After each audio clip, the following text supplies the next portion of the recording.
She was cast out for being broken. They called her worthless. But the night she touched a dying alpha's blood, something ancient woke up inside her.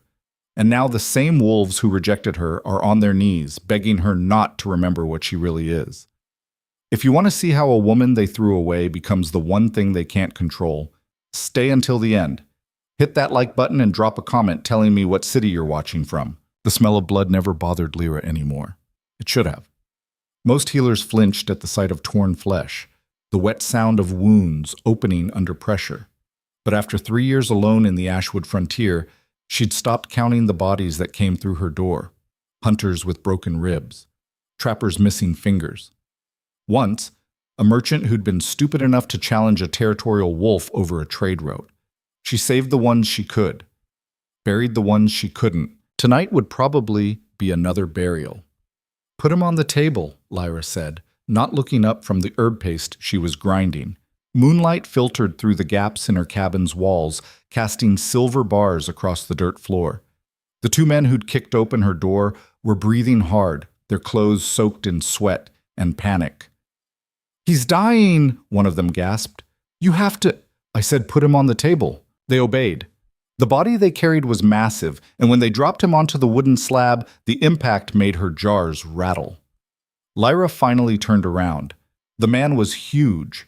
Even unconscious and half dead, his frame took up the entire table, arms hanging off the sides, boots scraping the floor. His chest was torn open, 3 deep gashes that ran from collarbone to navel, the kind of wounds that came from claws, not blades. Blood pooled beneath him, dripping onto her floor in a steady rhythm. But it was his face that made her pause. Strong jaw, dark hair matted with dirt and sweat, scars along his neck that looked old, ceremonial.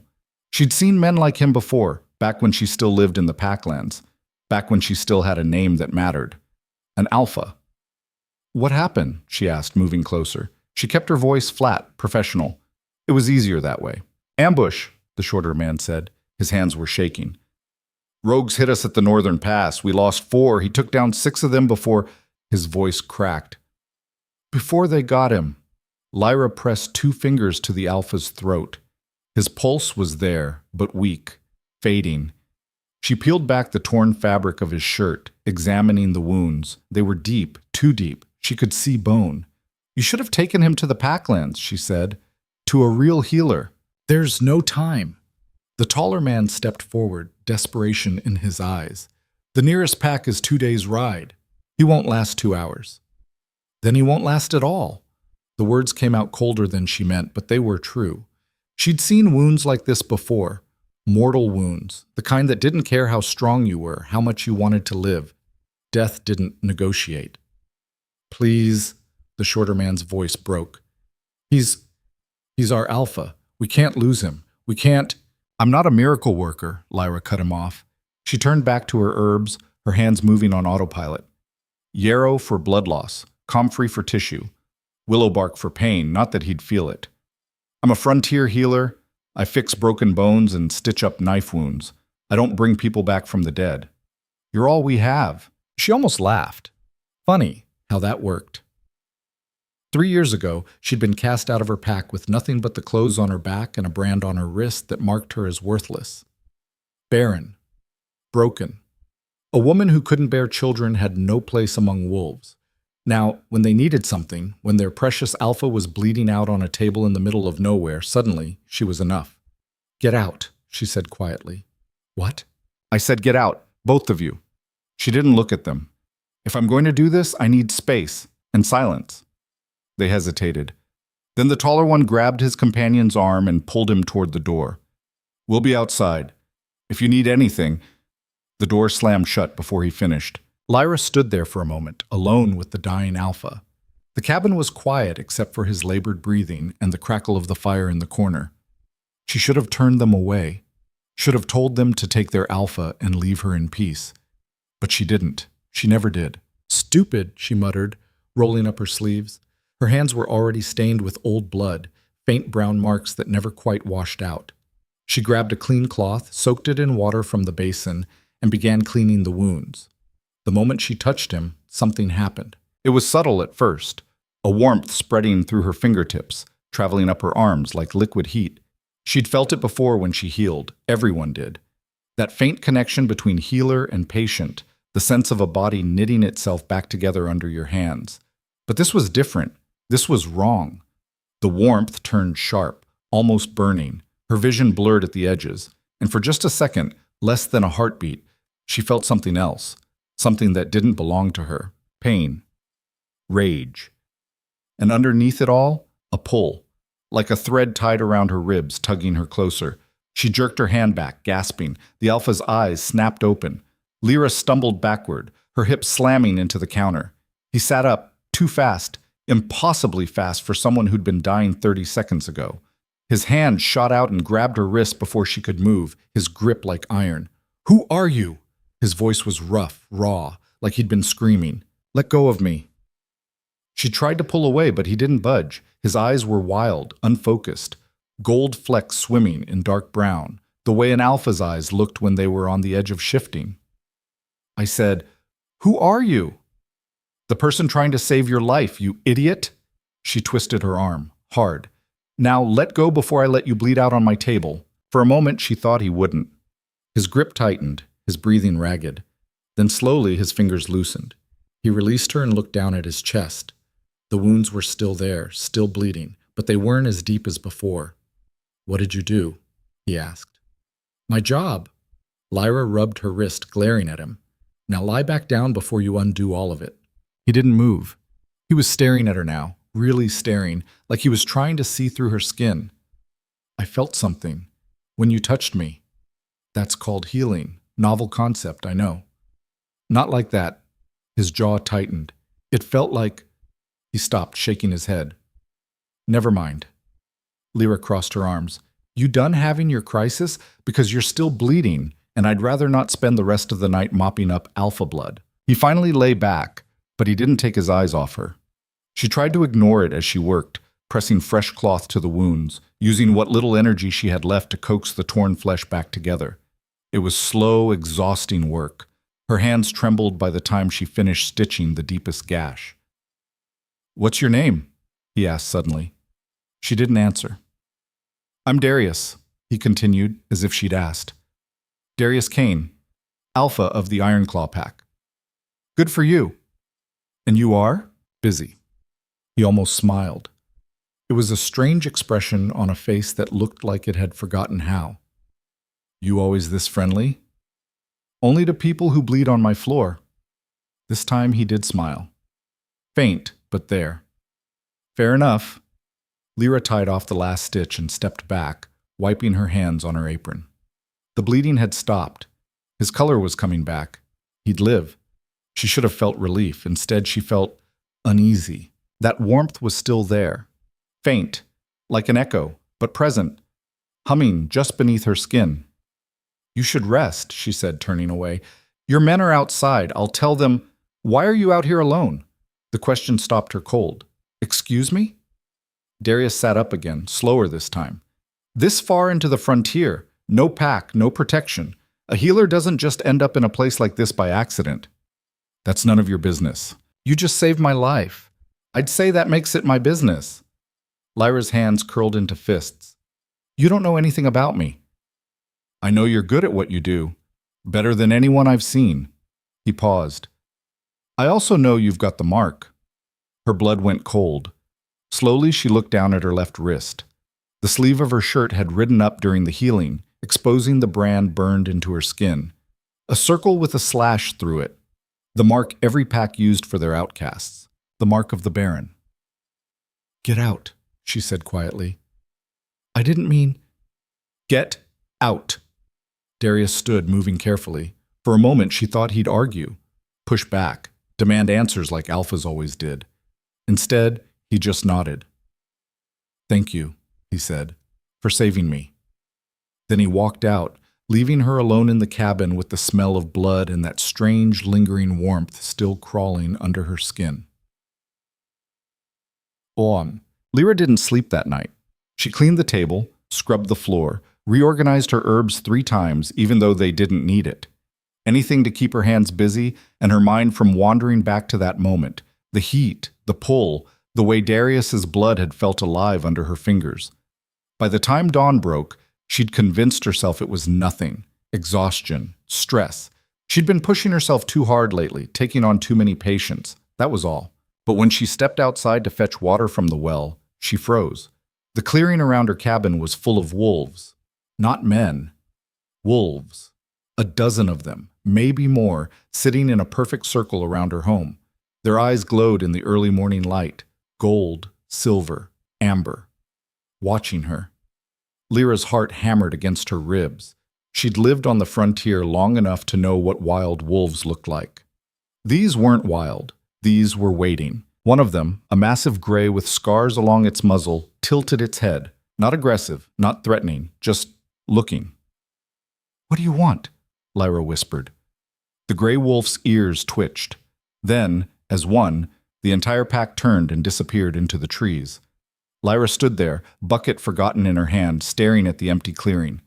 They hadn't come to hunt her. They'd come to see her. And somehow, that was worse. She tried to forget about it.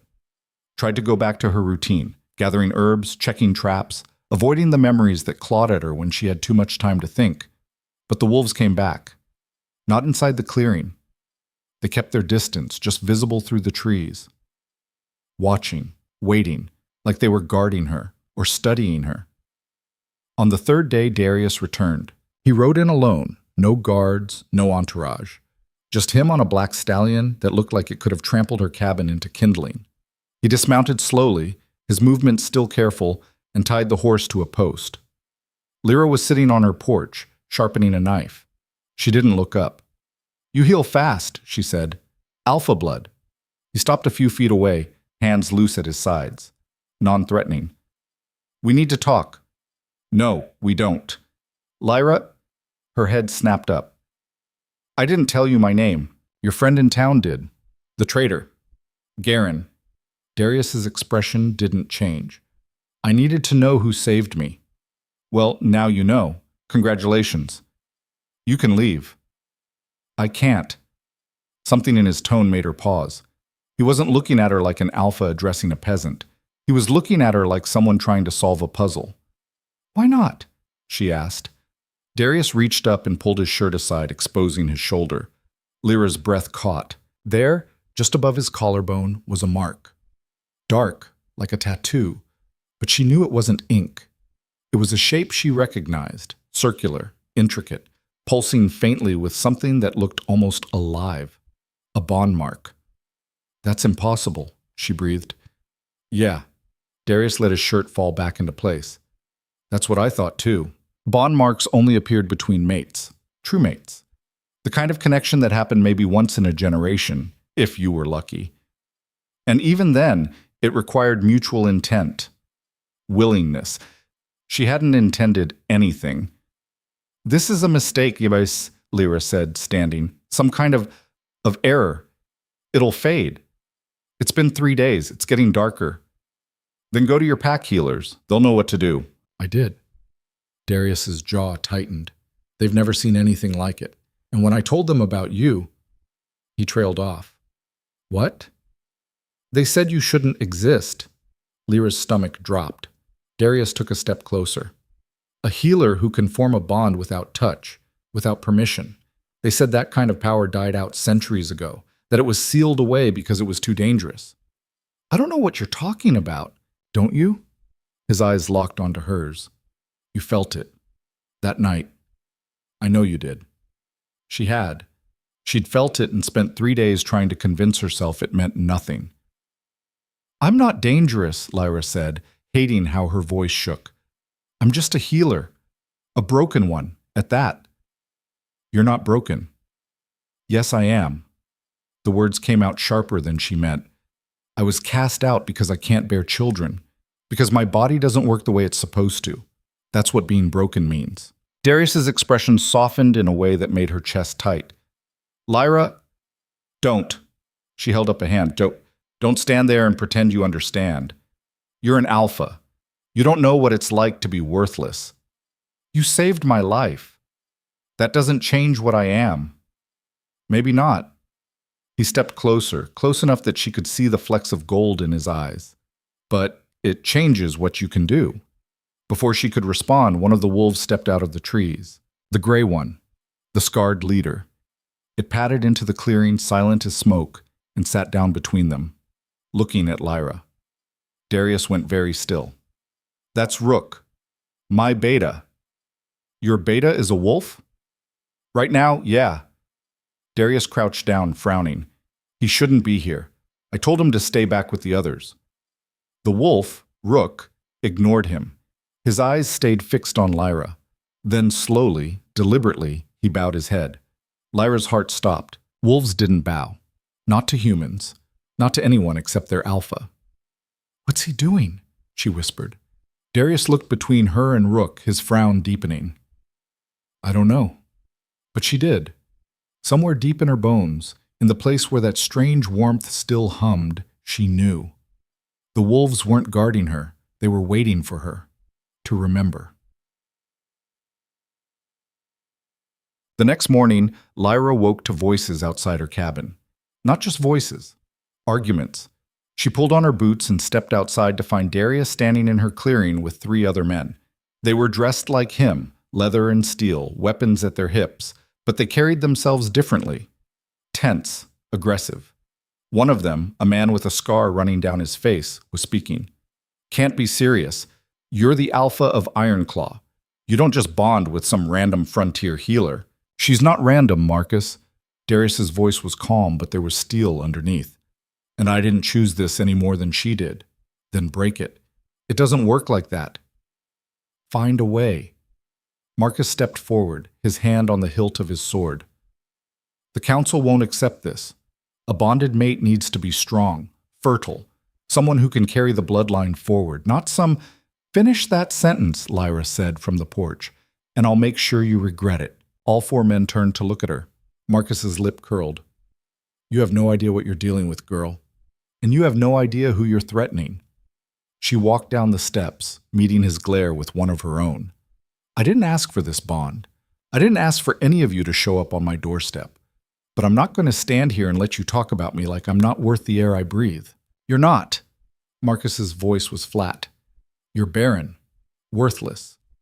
The only reason you're still breathing is because the alpha hasn't come to his senses yet. Darius moved between them so fast Lyra barely saw it. 1 second he was standing 3 feet away, the next he had Marcus by the throat, lifting him off the ground. Say that again, Darius said quietly. I dare you. Marcus clawed at Darius's hand, his face turning red.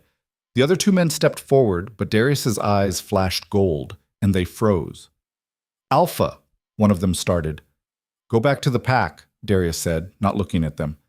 Tell the council I'll return when I'm ready, not before. They won't like that. I don't care. He dropped Marcus, who fell to his knees, gasping. The 3 men exchanged looks, then turned and left without another word. Lyra watched them go, her heart pounding. When she turned back to Darius, he was already looking at her. You didn't have to do that, she said. Yes, I did. Why?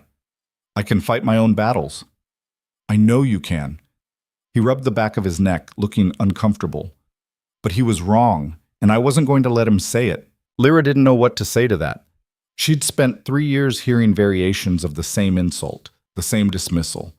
She'd learned to let it roll off her back to keep her head down and survive. But having someone defend her, that was new. Your council won't accept me, she said finally. You know that. They'll have to. No, they won't. They'll find a way to break the bond. Or they'll kill me. Darius's jaw tightened. I won't let that happen. You might not have a choice. I'm the alpha. I always have a choice. Lyra wanted to believe him. She really did. But she'd seen how packs worked, how power worked. An alpha was only as strong as the wolves who followed him. And if his wolves decided he'd made a mistake... Why are you doing this? She asked. You don't even know me. I know you saved my life when you could have let me die. I know you've been living out here alone for years, surviving on scraps and stubbornness. He paused. And I know that whatever this bond is, it's not a mistake. How can you be sure? Because I can feel you. He pressed a hand to his chest over the mark. Every second of every day. Your emotions, your pain, And I know you can feel me too. She could. That warmth she'd been trying to ignore, the pull she felt whenever he was close, it was him, his presence, his heartbeat syncing with hers. It terrified her. I don't want this, she whispered. Neither do I. Darius's honesty caught her off guard. But we have it, and we can either fight it or we can figure out what it means. And if it means something dangerous, then we deal with it. Lyra looked at him, really looked at him, at the scars on his neck, the weight in his eyes, the way he stood like he was carrying the world on his shoulders. He wasn't lying. He genuinely believed they could handle whatever came next. She wished she had that kind of faith. The wolves, she said, changing the subject. Why do they keep watching me? Darius frowned. I don't know. Rook won't explain and the others just follow his lead. It's like they're waiting for something. Waiting for what? I was hoping you could tell me. Lyra shook her head. I'm a healer, not a wolf whisperer. You're more than that. What's that supposed to mean? Darius hesitated like he was choosing his words carefully. When I was dying, I felt my wolf trying to surface, trying to fight back. But it couldn't. The wounds were too deep, and I didn't have the strength. So when you touched me, everything changed. My wolf didn't just heal, it responded, like it recognized you. Lyra's skin went cold. That's not possible. I know, but it happened. He stepped closer, his voice dropping. And I think whatever you did that night, it didn't just save me. It woke something up. In you? In both of us. Before Lyra could respond, a howl cut through the air, long, mournful, coming from the direction of the trees. Darius's head snapped up. That's the warning call. Warning for what? Rogues. The word had barely left his mouth when the first wolf burst from the tree line. It was bigger than any wolf she'd ever seen, with matted black fur and eyes that glowed red in the shadows. Behind it came 3 more, all moving with the same unnatural speed. Darius shifted before she could blink. 1 second he was human, the next he was a massive brown wolf with gold-tipped fur, positioning himself between her and the rogues. The lead rogue snarled, baring teeth like knives. Then it lunged. Darius met it head-on, the 2 wolves colliding with a force that shook the ground. They tore into each other, claws and fangs flashing, blood spraying across the dirt. The other 3 rogues circled, looking for an opening, looking for her. Lyra backed up toward the cabin, her mind racing. She wasn't a fighter. She didn't have claws or fangs or anything that could stop a wolf intent on killing her. But she had something else. One of the rogues broke from the circle and charged. Lyra didn't think. She just reacted. She threw her hand out, and the warmth that had been humming under her skin exploded outward. The rogue stopped mid-leap like it had hit an invisible wall. Its body convulsed, legs buckling, and it hit the ground hard. It tried to stand, but its muscles wouldn't cooperate. It was like watching a puppet with cut strings. Lyra stared at her hand, her heart pounding. What the hell was that? The other 2 rogues hesitated, their attention shifting from her to their fallen companion. They circled it, confused, cautious. Then Darius was there, taking advantage of their distraction. He took down the first one with a slash to the throat, then wheeled on the second. The fight was brutal, efficient. Within seconds, all 3 rogues were dead. The lead rogue, the one Darius had been fighting, lay motionless a few feet away, its neck bent at an unnatural angle. Darius shifted back to human form, breathing hard. Blood dripped from a gash on his arm, but he ignored it. Are you hurt? He asked, moving toward her. Lyra couldn't answer. She was still staring at her hand, at the rogue lying paralyzed on the ground. Its chest was still rising and falling, but barely. Lyra? Darius grabbed her shoulders, forcing her to look at him. Are you hurt? I don't know. Her voice sounded far away. What did I do? Darius glanced at the rogue, then back at her. You stopped it. I didn't touch it. I know. That's not... Healers can't do that. We can't... I know. He pulled her close, his arms solid around her. But you did. Lyra's legs gave out, and if Darius hadn't been holding her, she would have collapsed. Her whole body was shaking, adrenaline and fear, and something else she couldn't name crashing through her in waves. What's happening to me? She whispered. Darius didn't answer. He just held her, his heartbeat steady against her ear, while the paralyzed rogue twitched and bled out on the ground. And in the trees, the watching wolves began to howl. Well, they burned the bodies at sunset. Darius built the pyre himself, stacking wood and brush in the clearing while Lyra watched from the porch. She should have helped, should have done something other than sit there with her hands in her lap, trying not to think about the way that rogue had stopped, the way its body had just given up.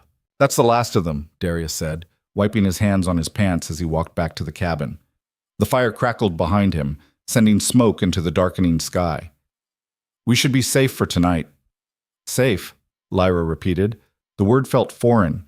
Darius sat down beside her, careful to leave space between them. You want to talk about it? Not really. We should. Why? So you can tell me what I already know? That I'm some kind of freak? You're not a freak. I stopped a wolf's heart without touching it, Darius. What would you call that? Power. Lyra laughed, but there was no humor in it. I don't want power. I just want to be left alone. Too late for that. She knew he was right. Whatever she'd done, whatever she'd become, there was no going back. The wolves knew, Darius knew, and soon everyone else would know too. Your council is going to kill me, she said quietly. No, they're not. They're going to try. Darius was silent for a long moment, then, probably. At least he was honest. I could run, Lyra said. Disappear deeper into the frontier, change my name. They'd never find me. They would, and even if they didn't, the rogues would, or something worse. He turned to face her. You're safer with me. Am I? Because it seems like everywhere you go, people want to kill you. Fair point. He almost smiled. But at least I know how to fight back. So do I, apparently. Then we'll fight together. Lyra wanted to argue, wanted to push him away and go back to her quiet, lonely existence where the worst thing she had to worry about was running out of Yarrow. But she couldn't. Because deep down, beneath the fear and the anger and the bone-deep exhaustion, there was something else. Something that felt almost like hope. What happens now? She asked. Now we figure out what you are. And how to control it. Darius stood, offering her his hand. Starting tomorrow. And tonight? Tonight you rest. I'll keep watch. Lyra looked at his hand for a long moment. Then slowly, she took it. The warmth was there again, immediate and overwhelming. But this time, she didn't pull away. This time, she held on. She dreamed that night. Or maybe it wasn't a dream. Maybe it was a memory. She was standing in a forest, but it wasn't the ashwood. The trees here were older, thicker, their trunks twisted into shapes that looked almost deliberate. The air smelled like rain and copper. And there was blood. So much blood. It covered her hands, her arms soaking into her clothes. But it wasn't hers. She knew that somehow, the way you know things in dreams, someone was screaming. No, not someone. Multiple people. Their voices overlapping, rising and falling in a rhythm that sounded almost like a chant. Seal it. Seal it before it's too late. She's too strong. We can't. Do it now. Pain exploded through her chest, white hot and blinding. She looked down and saw her own hands glowing, veins turning black beneath her skin. Something was being pulled out of her, ripped away piece by piece. And then she was falling, the forest disappearing, replaced by darkness and silence, and Lyra woke with a gasp. She was in her cabin, in her bed. Moonlight streamed through the window, painting everything in shades of silver and shadow. But she wasn't alone. Darius was sitting in the chair by the door, wide awake, his eyes reflecting the light like a wolf's. Bad dream? He asked. Lyra sat up, her heart still racing. How long have you been there? A few hours. You were restless. You didn't have to watch me sleep. That's creepy. I wasn't watching you sleep. I was making sure nothing tried to kill you in your sleep. He paused. There's a difference. Comforting. Darius stood, moving closer. You want to tell me what the dream was about? No. Lyra, I said no. She swung her legs out of bed, her bare feet hitting the cold floor.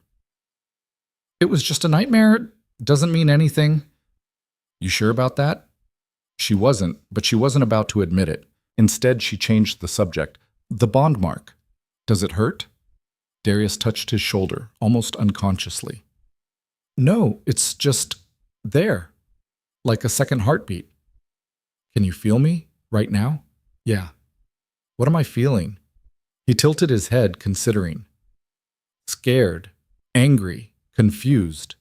He paused. Lonely. Lyra's throat tightened. Stop that. You asked. Well, I'm unasking. Stay out of my head. It doesn't work like that. The bond goes both ways. He sat down on the edge of the bed, keeping a respectful distance. I can't turn it off any more than you can. Then we find a way to break it. We could, but I don't think that's what you really want. How would you know what I want? Because I can feel it. His voice was quiet, sincere. You don't want to be alone anymore. You're just afraid of what happens if you let someone in. Lyra's hands curled into fists. You don't know me. I'm starting to. She wanted to hit him, or maybe kiss him, or maybe both.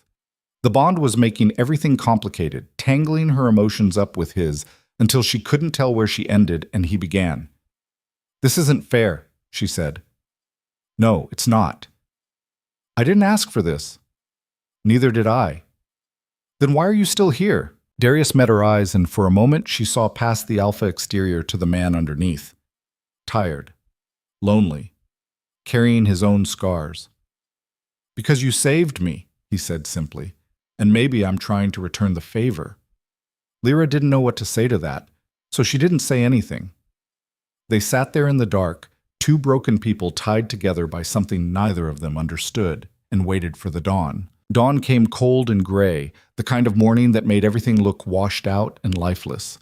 Lyra stood at the edge of the clearing, watching the last embers of the pyre smolder into ash.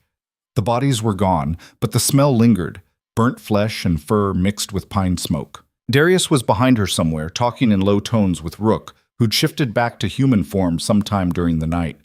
She didn't turn around, didn't acknowledge them. She was too busy staring at her hands, turning them over, looking for some visible sign of what she'd become. They looked the same as always, scarred, calloused, stained with old herb residue that never quite washed clean. Ordinary. We need to leave, Darius said, walking up beside her. Today. Leave? Lyra finally looked at him. This is my home. Not anymore. The rogues found you once. They'll find you again. And next time, there'll be more of them. So I'm supposed to just abandon everything I've built here? You're supposed to survive. His tone was matter of fact, not cruel. Pack what you need. We ride in an hour. To where? Ironclaw territory. My pack lands. Lyra laughed, sharp and bitter. The same pack whose council wants me dead? Great plan. They want answers. There's a difference. Darius crossed his arms. And I'm not giving them a choice. You're bonded to me now. That makes you pack, whether they like it or not. You really think it's that simple? No, but it's all we've got. Rook approached, pulling a shirt over his head. He was younger than Darius, maybe mid-20s, with the same athletic build but a more cautious energy. His eyes kept darting to Lyra like she was a puzzle he couldn't solve. The perimeter's clear, he said. No fresh tracks. Whatever scared off the other rogues, they're staying scared. For now, Darius muttered. What did scare them off? Lyra asked, looking between them. Last night, after the attack, I heard howling, a lot of it. Rook and Darius exchanged a glance. Our wolves, Rook said carefully, the ones who've been watching you. They circled the cabin after the fight. Made it clear this territory was claimed. Claimed by who? Another glance. This time, neither of them answered. By me? Lyra's voice rose. They think this place belongs to me? Not the place, Darius said. You. The words hit her like a physical blow. That's insane. Yeah, well, add it to the list. Darius turned toward the cabin. 1 hour, Lyra. Pack light. We've got a 3-day ride ahead of us. He walked away, Rook following. Lyra stood there, rooted to the spot, her mind spinning. Claimed.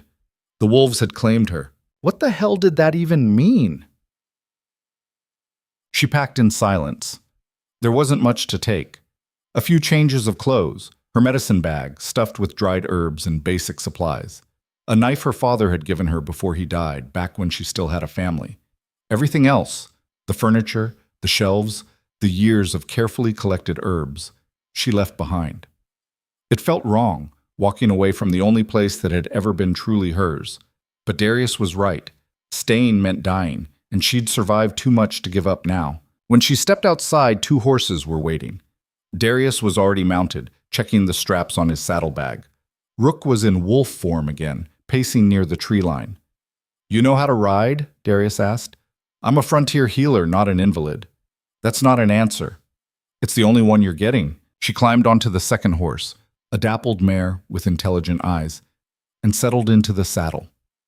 It had been years since she'd ridden, but her body remembered the motion, the balance. Darius nodded, almost approving. "Stay close. If something happens, don't try to fight. Just run." "I thought I was supposed to stay close." "Run toward me, smartass."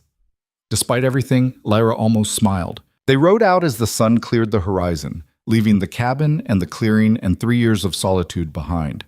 The forest swallowed them quickly, the path narrowing to little more than a game trail. Rook ranged ahead, appearing and disappearing through the trees like a gray ghost. For the first few hours, nobody spoke. Lyra used the time to think, to process. The bond hummed in the background of her thoughts, a constant awareness of Darius riding beside her. She could feel his focus, his tension, the way he scanned the trees, always alert, always ready. It should have been invasive. Instead, it was almost comforting. Almost. "Can I ask you something?" she said finally. "Depends on the question." "Why didn't you kill me?" Darius's head turned sharply. "What?"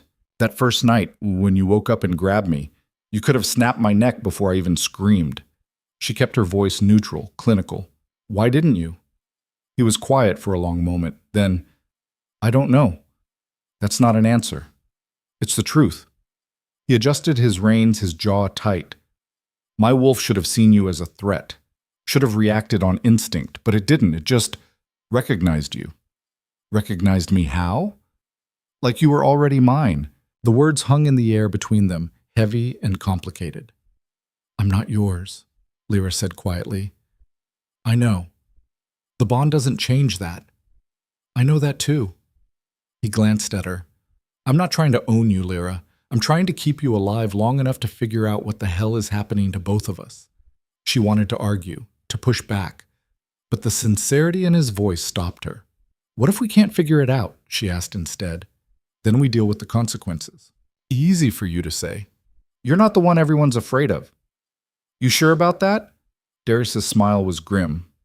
"I'm an alpha who bonded with an outcast healer against his pack's wishes and dragged her into Ironclaw territory. Half the council wants my head on a spike. The other half wants yours. Comforting. I'm not here to comfort you. I'm here to make sure you survive." Lyra shook her head, staring at the path ahead. "You really think your pack will accept me?" "No. But they'll tolerate you. For now." "And when they stop tolerating me?" Darius's hand moved to the sword at his hip, a subtle, unconscious gesture. "Then we have a problem." Oh. They made camp that night in a small clearing near a stream. Rook caught 2 rabbits while Darius built a fire, and Lyra found herself sitting on a fallen log, watching them work with the easy efficiency of people who'd done this 1,000 times. She felt useless, out of place. "You want to help?" Darius asked, noticing her stare. "With what?" "Dinner. Unless you're too good to skin a rabbit." Lyra took the knife he offered and got to work. Her hands moved on autopilot, cut, peel, clean. She'd done this plenty of times in the frontier. Hunting was survival, and survival didn't care about squeamishness. Rook watched her from across the fire, his expression unreadable. "You've got questions," Lyra said without looking up. "Ask them." "I don't know if I should." "Why not?" "Because you scare the hell out of me." That made her pause. She glanced up, meeting his eyes. "I'm a healer. You stopped a rogue's heart without touching it." "I didn't mean to." "That's what scares me." Rook leaned forward, elbows on his knees. "Power like that. If you can't control it, people die." "I'm not trying to hurt anyone." "Doesn't matter. Intent means nothing if you kill someone by accident." Lyra's hands tightened on the knife. "You think I don't know that?" "I think you're figuring it out." Rook's voice softened. "And I think it's terrifying." He wasn't wrong. Darius returned with an armful of firewood, dropping it beside the pit. Leave her alone, Rook. I'm not. Yes, you are. Back off. Rook raised his hands in surrender and moved to the other side of the clearing. Darius sat down beside Lyra, close enough that their shoulders almost touched. Don't listen to him, Darius said quietly. He's paranoid. He's right, though. Lyra set the cleaned rabbit aside. I don't know what I'm doing. What if I hurt someone? What if I hurt you? You won't. You can't know that. Yeah, I can. He looked at her, his expression steady. Because I can feel you, Lyra, through the bond. And I know you'd rather die than hurt someone who didn't deserve it. She wanted to believe him, wanted to trust that certainty, but the dream from last night still lingered in her mind. The blood, the screaming, the feeling of something being ripped out of her. What if I'm dangerous? She whispered. Then we'll figure it out together. Before she could respond, Rook's head snapped up. He was on his feet in an instant, his body tense. Someone's coming, he said. Darius stood, his hand going to his sword. How many? 3, maybe 4. Moving fast. Lyra stood too, her pulse quickening. Rogues? No. Rook's eyes narrowed. Pack wolves. Ironclaw. Darius cursed under his breath. They found us faster than I thought. Is that bad? Lyra asked. Depends on who they sent. They didn't have to wait long. 4 wolves emerged from the trees, shifting to human form as they entered the clearing. All of them were armed, their expressions ranging from hostile to suspicious. The leader was a woman, tall and lean, with silver-streaked hair pulled back in a braid. She looked at Darius first, then Lyra, her lip curling. Alpha, she said, her tone formal but cold. The council demands your immediate return. I'm sure they do, Darius replied calmly. Tell them I'll return when I'm ready. That wasn't a request. And this isn't a negotiation, Kira. The woman, Kira, stepped forward, her hand on her weapon. You've been gone 3 days. You bonded with an outcast. You ignored a direct summons from the council. Do you have any idea what kind of chaos you've caused? I have some idea, yeah. Then you know you need to come back, now, before this gets worse. It's already worse, Darius said, and dragging me back won't fix it. Kira's eyes flicked to Lyra. Is this about her? It's about a lot of things. The council wants her contained, studied. They think she's a threat. She's not. You don't know that. I know enough. Kira's jaw tightened.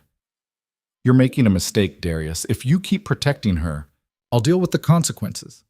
He stepped between Kira and Lyra, his posture defensive. Now leave. Tell the council I'll return in 2 days, not before. They won't wait. They'll have to. For a moment, Lyra thought Kira would push back, challenge him, but after a tense silence, the woman nodded. 2 days, she said.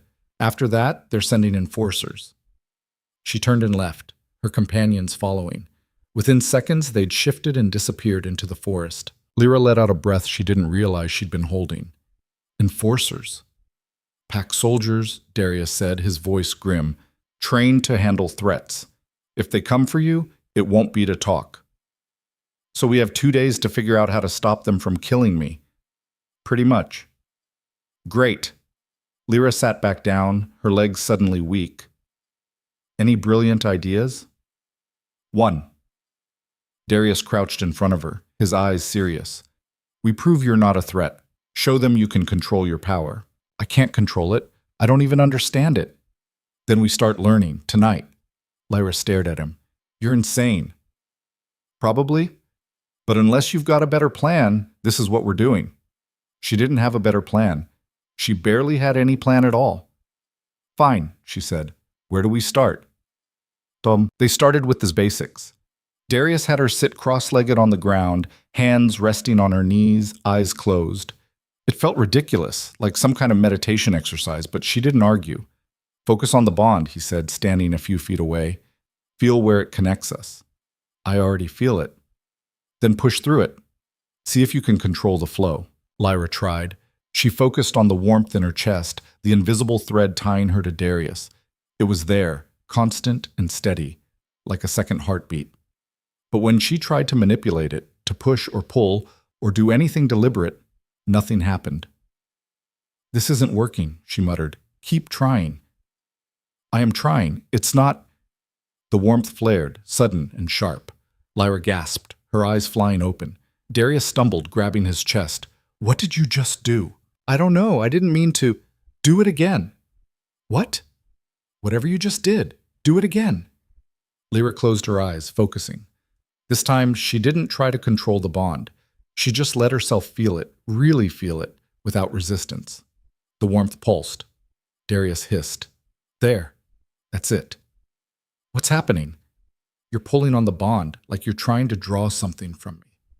Lyra opened her eyes, alarmed. I'm not trying to hurt you. I know, but you're doing something. He knelt down, meeting her gaze. When that rogue attacked, you stopped its heart. How?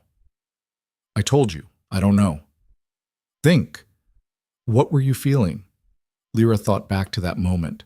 The terror, the adrenaline, the desperate need to survive. I wanted it to stop, she said slowly. I wanted it to just stop moving. And it did. Yeah. So your power responds to intent. Darius's eyes lit up. You don't need to understand how it works. You just need to want it. That's not control. That's chaos. It's a start. Lyra shook her head. You're asking me to weaponize something I don't understand. What if I hurt someone who doesn't deserve it? That's why we're practicing now, so you learn the difference. And if I can't learn fast enough, then we're both dead. His bluntness was almost reassuring. At least he wasn't lying to her. But I'd rather die trying than give up without a fight. Lyra looked at him, really looked at him, at the determination in his eyes, the scars on his skin, the way he carried himself like someone who'd already lost everything once and refused to lose it again. You're insane, she said again. So you keep saying. I mean it. I know. He stood, offering his hand. Now, get up. We've got work to do. They trained through the night. Darius would shift to wolf form and circle her, testing her reflexes. She'd focus on the bond, trying to push that warmth outward, to make it do something other than just exist. Most of the time, nothing happened. But every so often, she'd feel it, a flicker of connection, like touching someone's pulse from across the room. And when she focused on that flicker, Darius would stumble, or slow, or freeze for just a second. It wasn't much, but it was something. By the time dawn broke, Lyra was exhausted. Her head pounded, her hands shook, and she felt like she'd run a marathon. Darius shifted back to human form, breathing hard. You're getting better. I made you trip twice. That's not better. That's pathetic. 2 days ago, you didn't know you could do anything. Now you can affect a wolf's movement without touching them. He grabbed a water skin and took a long drink. That's progress. Progress toward what? Becoming a monster? Toward surviving. He handed her the water. Drink. You need to stay hydrated. Lyra drank, the cool water soothing her raw throat. What happens when we get to your pack?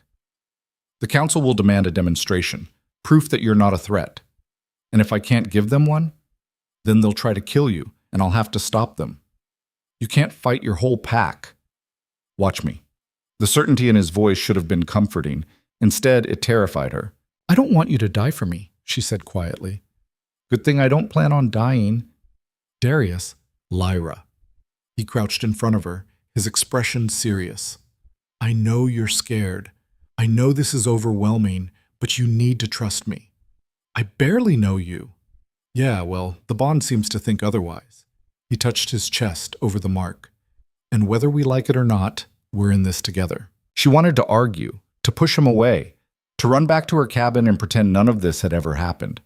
But she couldn't, because he was right. They were in this together now, for better or worse. 2 days, she said. That's all we have. Then we make them count. The second day of travel was harder. The terrain grew rougher, the trees thicker. They had to dismount and lead the horses through sections where the path disappeared entirely, navigating by instinct and Rook's tracking skills. And the wolves kept watching. Not Ironclaw wolves, wild ones. Or at least Lyra thought they were wild. They kept their distance, never approaching, but she could feel their eyes on her, constant, unblinking. They're still following us, she said to Darius during a break. I know. Doesn't that bother you? Everything about this situation bothers me. He checked the horizon, frowning. But they're not attacking. That's something. What do they want? Same thing everyone wants, to figure out what you are. Lyra looked at the trees, at the shadows moving between them. I'm just a healer. Keep telling yourself that. Maybe eventually it'll be true. They reached the border of Ironclaw territory by nightfall. Lyra knew they'd crossed because everything changed. The wild, untamed feeling of the frontier gave way to something more ordered. Paths became roads. Trees were marked with territorial signs, claw marks, scent markers, symbols carved into bark. And the wolves stopped following. They won't cross into pack territory, Rook explained, shifting to human form. Not without permission. Why not? Lyra asked. Because pack law is absolute. Cross the border without an alpha's blessing, you die. Comforting. They made camp one last time, just inside the boundary. Tomorrow they'd reach the heart of Ironclaw territory. Tomorrow, Lyra would face the council. Tomorrow, everything would change. She couldn't sleep. Every time she closed her eyes, she saw that dream again. The blood, the screaming, the feeling of something being torn away. Finally, she gave up and walked to the edge of camp, staring into the darkness. Darius found her a few minutes later. Can't sleep? He asked. Not really. He stood beside her, silent for a moment, then, You're going to be okay. You don't know that. No? But I believe it. Lyra looked at him. Why? Because you're stronger than you think. He met her eyes. And because I won't let them break you. Before she could respond, a howl split the night. Not from the frontier, from ahead, from Ironclaw territory. It was answered by a dozen more, rising and falling in a chorus that made her skin crawl. What is that? Lyra whispered. Darius's expression went dark. A summons. The council's calling the pack together. For what? He looked at her, and for the first time since she'd met him, she saw real fear in his eyes. For you. The howling didn't stop. It echoed through the trees, layer upon layer of voices calling and answering, until the sound became a wall of noise that pressed against Lyra's skull. She'd heard wolves before, heard them hunt, heard them mourn, but this was different. This was organized, deliberate. This was a pack asserting its power. We need to move, Darius said, already walking back toward camp. Now. It's the middle of the night. I don't care. That's a war call, Lyra. Every wolf in Ironclaw territory just got ordered to converge on the council hall. He started kicking dirt over the fire. If we're not there by dawn, they'll come looking for us. And trust me, you don't want them finding you out here. Rook was already saddling the horses, his movements quick and efficient. How many do you think they called? All of them. Darius's voice was flat. The whole damn pack. Lyra's stomach dropped. How many is that? 300, give or take. 300 wolves. 300 people who wanted her dead, or worse, wanted to study her, cage her, use her. Her hands started shaking. Hey, Darius grabbed her shoulders, forcing her to look at him. Breathe. I can't do this. Yes, you can. 300 wolves, Darius. 300 people who think I'm a monster. They don't know what you are. Neither do we. His grip tightened. But we're going to walk in there, and we're going to show them you're not a threat. Together. And if they don't believe us, then we fight our way out. He said it so casually, like fighting 300 wolves was just another Tuesday. Lyra wanted to laugh, or scream, or both. Instead, she nodded. Okay, she whispered. Okay. They rode through the darkness, the horses picking their way along paths Lyra couldn't even see. Rook led the way in wolf form, his gray coat barely visible against the shadows. The howling had stopped, but the silence that replaced it was worse. Heavy, expectant, like the whole forest was holding its breath. Tell me about the council, Lyra said after an hour of riding. Anything to break the quiet. Darius didn't look at her. What do you want to know? Who are they? What do they want? They're the elders, 5 wolves who've been around long enough to think they know better than everyone else. His tone was bitter. They advise the alpha. Make decisions when I'm not around. Keep the pack running. And they're the ones who want me dead. Not all of them. Marcus does, obviously. Kira probably does too. But the others, he trailed off. They're afraid. Fear makes people do stupid things. Like killing innocent healers? Like protecting their pack at any cost. He finally looked at her. You have to understand, Lyra. To them, you're an unknown variable, a risk they can't calculate. And in a world where one wrong move can get your whole family killed, risks aren't tolerated. So what am I supposed to do? Prove I'm harmless? No, prove you're useful. The distinction felt important, but Lyra didn't have time to unpack it. They'd crested a hill, and below them, spread across a valley, was Ironclaw territory. It was bigger than she'd expected. Not a village, a town, maybe even a small city. Buildings clustered together in organized streets, smoke rising from chimneys, lanterns glowing in windows. And at the center, dominating the landscape, was a massive stone structure that looked half fortress, half cathedral. The council hall. That's home, Darius said quietly. It should have been beautiful. Instead, it looked like a cage. They descended into the valley as the first light of dawn touched the eastern sky. People were already out, wolves in human form, moving through the streets with purpose. All of them stopped to stare as Darius rode past. Some looked curious, others hostile. None looked welcoming. "Where is everyone going?" Lyra asked, watching a group of men head toward the council hall. "To witness," Rook said, falling back to ride beside them. The council called a full assembly. Every adult wolf in the territory has to attend. To watch what? Your judgment. The word hit her like a punch. Judgment. Not trial. Not hearing. Judgment implied the decision was already made. They reached the council hall too soon. The building was even more imposing up close. Gray stone walls rising 3 stories high, narrow windows like watching eyes, heavy wooden doors reinforced with iron. Guards flanked the entrance, their hands on their weapons. Darius dismounted and handed his reins to a waiting stable hand. Lyra did the same, her legs unsteady. "Stay close," Darius said. Don't speak unless spoken to. Don't make eye contact unless you're ready to back it up. That's your advice? Don't exist? My advice is survive the next hour. He started toward the doors. Everything else comes after. The guards didn't stop them, but Lyra felt their eyes tracking her every step. Inside, the hall was cavernous, high ceilings supported by stone pillars, torches burning in iron sconces, and at the far end, a raised platform where 5 figures sat in high-backed chairs. The council. The hall was packed. Wolves lined the walls, filled the aisles, crowded the balconies above. Hundreds of them, maybe more, all watching as Darius led Lyra down the center aisle toward the platform.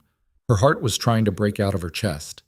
"Darius Kane," the voice came from the center chair, an old man with white hair and a face like weathered leather. "You've finally decided to honor us with your presence." "Elder Corbin." Darius stopped a few feet from the platform, his posture relaxed but ready. "I came as soon as I could. 3 days late. I was busy." "So we heard." Corbin's eyes shifted to Lyra. "This is the healer?" "Her name is Lyra Vane." "I didn't ask her name. I asked if this was the healer who bonded with you against pack law." Darius's jaw tightened. "There is no law against bonding." "There is against bonding with an outcast." This came from Marcus, sitting to Corbin's left, his scarred face twisted with disgust. "She's barren, worthless, and you've tied yourself to her like some lovesick fool." "Careful, Marcus." Darius's voice dropped to a growl. "You're talking about my mate." "She's not your mate. She's a mistake." Before Darius could respond, another council member spoke, a woman with iron-gray hair and sharp eyes. "The bond mark, show us." Darius hesitated, then pulled his shirt aside. The mark was darker than before, the intricate pattern standing out against his skin like a brand. Murmurs rippled through the crowd. "How did this happen?" the woman asked. "I don't know, Elder Vera." "You don't know." She leaned forward. "An alpha of Ironclaw bonds with an outcast healer, and you don't know how it happened. It wasn't intentional." "That's not an answer." "It's the only one I have." Vera's eyes shifted to Lyra. "You. Step forward." Lyra's legs didn't want to move, but she forced them to. She walked up beside Darius, acutely aware of every eye in the room locked on her. "What did you do to him?" Vera asked. "I healed him." "Healers don't create bonds." "I didn't mean to. It just happened." "Things don't just happen, girl, especially not things like this." Vera stood, descending the platform steps. She was tall, nearly as tall as Darius, and she moved like a predator. You're an outcast, barren. Your own pack threw you away, and now you expect us to believe you accidentally bonded with an alpha? I don't expect you to believe anything. I'm just telling you what happened. Then you're either lying or dangerous. Vera circled her, studying her like a specimen. Which is it? Neither. Prove it. Lyra blinked. What? Prove you're not dangerous. Vera stopped in front of her, so close Lyra could see the gold flecks in her eyes. Show us this power everyone's so afraid of. I can't or won't. Vera's smile was cold. If you're harmless, you have nothing to hide. Demonstrate your abilities. Let us see what you're capable of. She doesn't need to prove anything, Darius said, stepping between them. Yes, she does. This came from Corbin. The pack has a right to know what kind of threat she poses. She's not a threat. Then let her show us. Darius looked at Lyra, conflict clear in his eyes. She could feel his frustration through the bond, his anger, but underneath it was something else. Fear. He was afraid of what would happen if she tried, afraid of what she might do. It's okay, Lyra said quietly. I'll do it. Lyra, I said I'll do it. She stepped around him, facing the council. What do you want me to do? Vera smiled. Heal someone. That's it? That's it.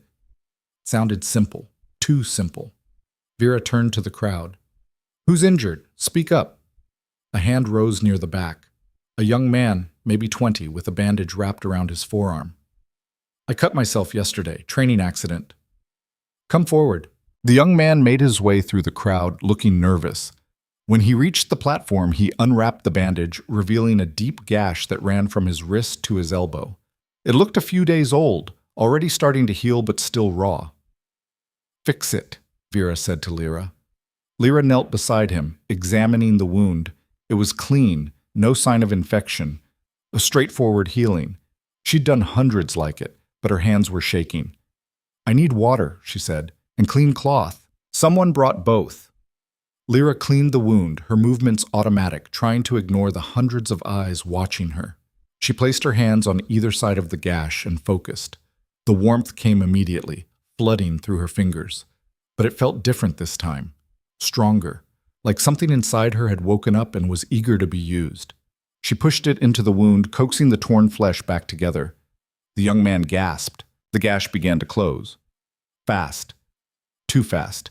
The edges knitting together, pink skin replacing red, the whole process accelerating beyond anything natural. Lyra tried to pull back, to slow it down, but the warmth had its own momentum now. It poured into him, and she felt something shift, felt herself touching not just his wound, but his blood, his heartbeat, the very rhythm of his life. And she could change it. The realization hit her like ice water. She could speed up his healing or stop it entirely, could make his heart race or slow to nothing, could reach inside him and rearrange everything that made him alive. The power was intoxicating, terrifying. She jerked her hands back. The young man stumbled to his feet, staring at his arm. The wound was completely gone. Not even a scar remained. The hall was silent. Impressive, Vera said finally. But that's not what we're afraid of, is it? What do you mean? Lyra asked, her voice shaking. Show us the other part, the part that stops hearts. I don't know how. Liar, Marcus stood, pointing at her. You killed a rogue, stopped it without touching it. We heard the reports. That was different. I was defending myself. Then defend yourself now. Marcus drew his sword. Prove you can control it.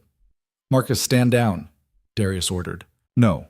If she's as harmless as you claim, she won't hurt me. And if she's not, he started down the platform steps. Then we'll know what she really is. I said stand down. Make me, Alpha. Marcus's smile was vicious. Or are you afraid I'll expose the truth about your precious mate? Darius moved to intercept, but Corbin raised a hand. Let him proceed. Elder, this is a test, Darius. If she can't defend herself against one wolf, how can we trust her in a pack of 300? This is insane. This is necessary. Marcus advanced on Lyra, his sword raised, not attacking, not yet, just getting closer, testing. Come on, healer, he said. Show us what you've got. Lyra backed up, her mind racing. She could feel the warmth inside her, that terrible potential waiting to be unleashed. But she didn't know how to aim it, how to control it. What if she killed him by accident? I don't want to hurt you, she said. You won't get the chance. Marcus lunged. Lyra reacted on instinct. She threw her hand out, and the warmth exploded from her like a shockwave. Marcus froze mid-strike, his sword falling from his hand. He stood there, trembling, his eyes wide with shock. Then he collapsed. The hall erupted. Wolves surged forward, some moving to help Marcus, others reaching for weapons. Darius was at Lyra's side in an instant, putting himself between her and the crowd. Stay back, he roared, his voice carrying the weight of an alpha command. Most of them obeyed, but not all. Vera was kneeling beside Marcus, checking his pulse. He's alive, barely. I didn't mean to, Lyra started.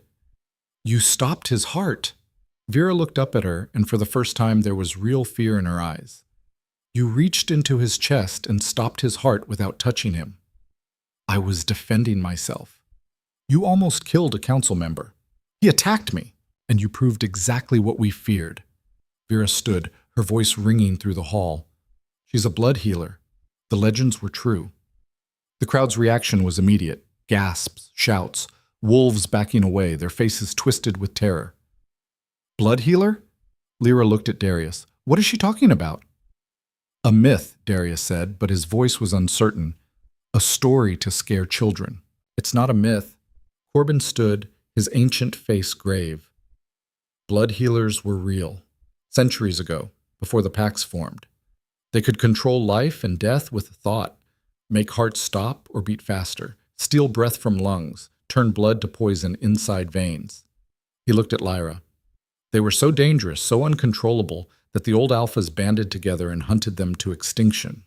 I didn't know. You didn't know because someone sealed your power. Vera's eyes narrowed. Your barrenness. It wasn't natural, was it? It was a lock. A way to keep you from becoming what you were meant to be. Lyra's mind spun. The dream, the screaming, the feeling of something being ripped away. It hadn't been a dream. It had been a memory. Who sealed you? Corbin demanded. Who knew what you were? I don't know. Liar. I don't know. Lyra's voice broke. I don't remember anything before the frontier, before I was cast out. It's all blank. Convenient, Marcus wheezed from the floor. She's a weapon pretending to be a victim. She's not pretending, Darius said. Look at her. She's terrified. Good. She should be. Vera addressed the crowd. A blood healer in our territory, bonded to our alpha. Do you understand what this means? It means we're in danger, someone shouted. It means we need to contain her, another voice added. It means we kill her before she kills us. The crowd was turning. Lyra could feel it, the shift from fear to anger, from uncertainty to mob mentality. Darius felt it too. Nobody touches her. You can't protect her from the whole pack, Vera said. Watch me. Darius, be reasonable. She's too dangerous to... Whatever Vera was about to say was cut off by a howl. Not from inside the hall, from outside. It was different from the war call. Sharper, more urgent. An alarm. Rook burst through the doors, still in wolf form, blood matting his fur. He shifted mid-run, stumbling to his knees in front of Darius. Rogues, he gasped. Hundreds of them. They're at the eastern border. The hall went dead silent. How many? Darius asked. I don't know. Too many to count. They're not attacking yet, but they're massing. It's like they're waiting for something. Corbin stood. Waiting for what? Rook's eyes shifted to Lyra. For her. Every eye in the room turned to Lyra. Me? Her voice was barely a whisper. Why me? I don't know, but their alpha is calling for you by name. Rook looked at Darius. He says if we hand her over, they'll leave. If we don't, they'll attack, Darius finished. With their numbers, we can't hold them. Not for long. The council members exchanged looks. Lyra didn't need to read minds to know what they were thinking. Hand her over. Save the pack. It was the logical choice. The smart choice. No, Darius said before anyone could speak. Darius, Corbin started. I said no. She's under my protection. At what cost? Marcus had managed to sit up, his hand pressed to his chest. Your pride isn't worth 300 lives. This isn't about pride. Then what is it about? Vera demanded. Why are you willing to risk everything for her? Because she's my mate. Darius's voice rang with finality. And I don't abandon my own. She's not one of us, Marcus spat. She never will be.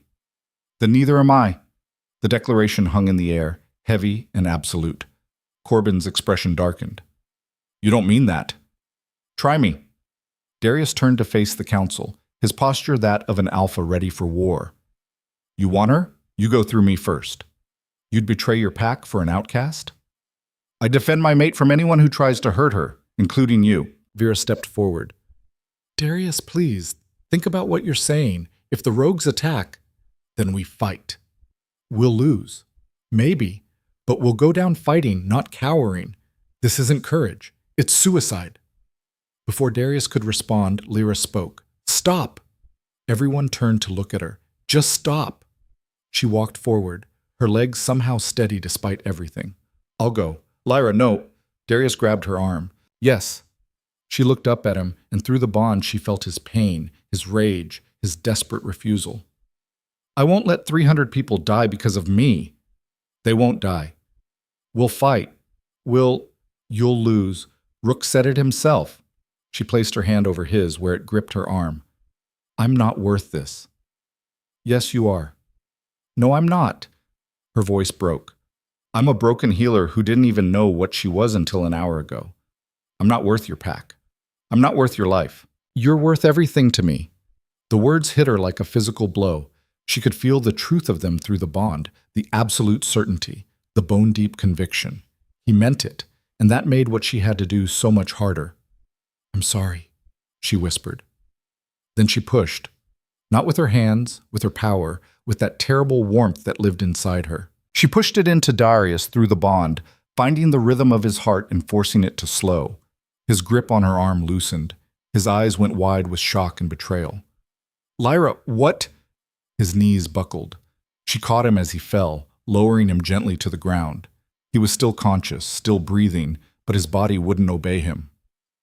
I'm sorry, she said again, tears streaming down her face, but I won't let you die for me. She stood, facing the council, facing the crowd, facing 300 wolves who wanted her dead or gone. I'll go to the rogues, she said, alone. You let me walk out of here and maybe they'll keep their word. And if they don't? Corbin asked. Then at least you tried to save your people instead of sacrificing them for one broken healer. Nobody argued. Nobody tried to stop her. They just watched as she walked down the aisle, past the crowd, toward the doors. Darius was trying to speak behind her, trying to stand, but she'd locked his muscles in place. It wouldn't last long, maybe a few minutes, but it was enough. Enough to get away. Enough to save him. She pushed through the doors and stepped out into the dawn light. The streets were empty now, everyone inside the hall or manning the defenses. Somewhere to the east, hundreds of rogues were waiting for her. Lyra started walking. She made it to the edge of town before the first wolf appeared. Then another. Then a dozen more, melting out of the shadows to flank her on both sides. They were bigger than normal wolves, rougher. Scars crisscrossed their bodies, and their eyes glowed with something that looked almost like madness. One of them shifted to human form, a man with a shaved head and a smile like broken glass. Lyra Vane, he said, our alpha has been looking for you. Who is your alpha? Someone who knows what you are. What you were. He gestured toward the forest. Come. He's waiting. Lyra looked back at the town. At the council hall where Darius was probably awake now, probably tearing the place apart trying to find her. She hoped he'd forgive her someday. Then she turned and followed the rogues into the trees. They walked for what felt like hours. The rogues didn't speak, didn't explain. They just led her deeper and deeper into territory she didn't recognize. Finally, they reached a clearing. And in the center of that clearing stood a man. He was tall, broad-shouldered, with silver hair despite looking no older than 40. Scars covered his arms, his chest, even his face. But it was his eyes that stopped Lyra cold. They were golden. Pure, bright gold, like hers used to be. Hello, Lyra, he said, his voice gentle, almost kind. It's been a long time. I don't know you. No, you wouldn't. He stepped closer. They made sure of that when they sealed you. Who are you? My name is Silas. He smiled, And it was the saddest thing Lyra had ever seen. And 20 years ago, before they took your memories and locked away your power, he reached out, touching her face with a scarred hand. I was your father. Lyra stepped back so fast she nearly tripped over her own feet. You're lying. I wish I was. Silas lowered his hand and the sadness in his eyes deepened. But you know I'm not. You can feel it, can't you? The connection. It's faint, buried under all those years of sealing, but it's there. She could. That was the worst part. The moment he'd touched her, something inside her had recognized him. Not a memory, but something deeper, something carved into her bones. I don't have a father, she said, hating how her voice shook. My parents died when I was 12. Fever took them both. That's what they told you, what they made you believe. Silas gestured to a fallen log. Sit. Please, this is going to take a while to explain. I'm not sitting. I'm not. Lyra's hands clenched into fists. You're the one who sent the rogues, who threatened Ironclaw. You have about 30 seconds to convince me not to stop your heart where you stand. You could try. Silas's expression didn't change. But you'd fail. I'm a blood healer too, Lyra. Stronger than you, more experienced, and I've had 20 years to master what you're just discovering. He paused. But I'm not here to fight you. I'm here to bring you home. I don't have a home. You did once. Before they took everything from you, the rogues had formed a loose circle around the clearing, watching, but not interfering. Lyra counted at least 40 of them. Even if she could take down Silas, which seemed impossible, she'd never make it past the rest. She was trapped. Talk, she said.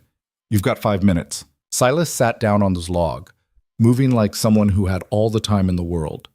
20 years ago, blood healers weren't extinct. We were in hiding, yes. Hunted, yes. But there were still a few bloodlines left.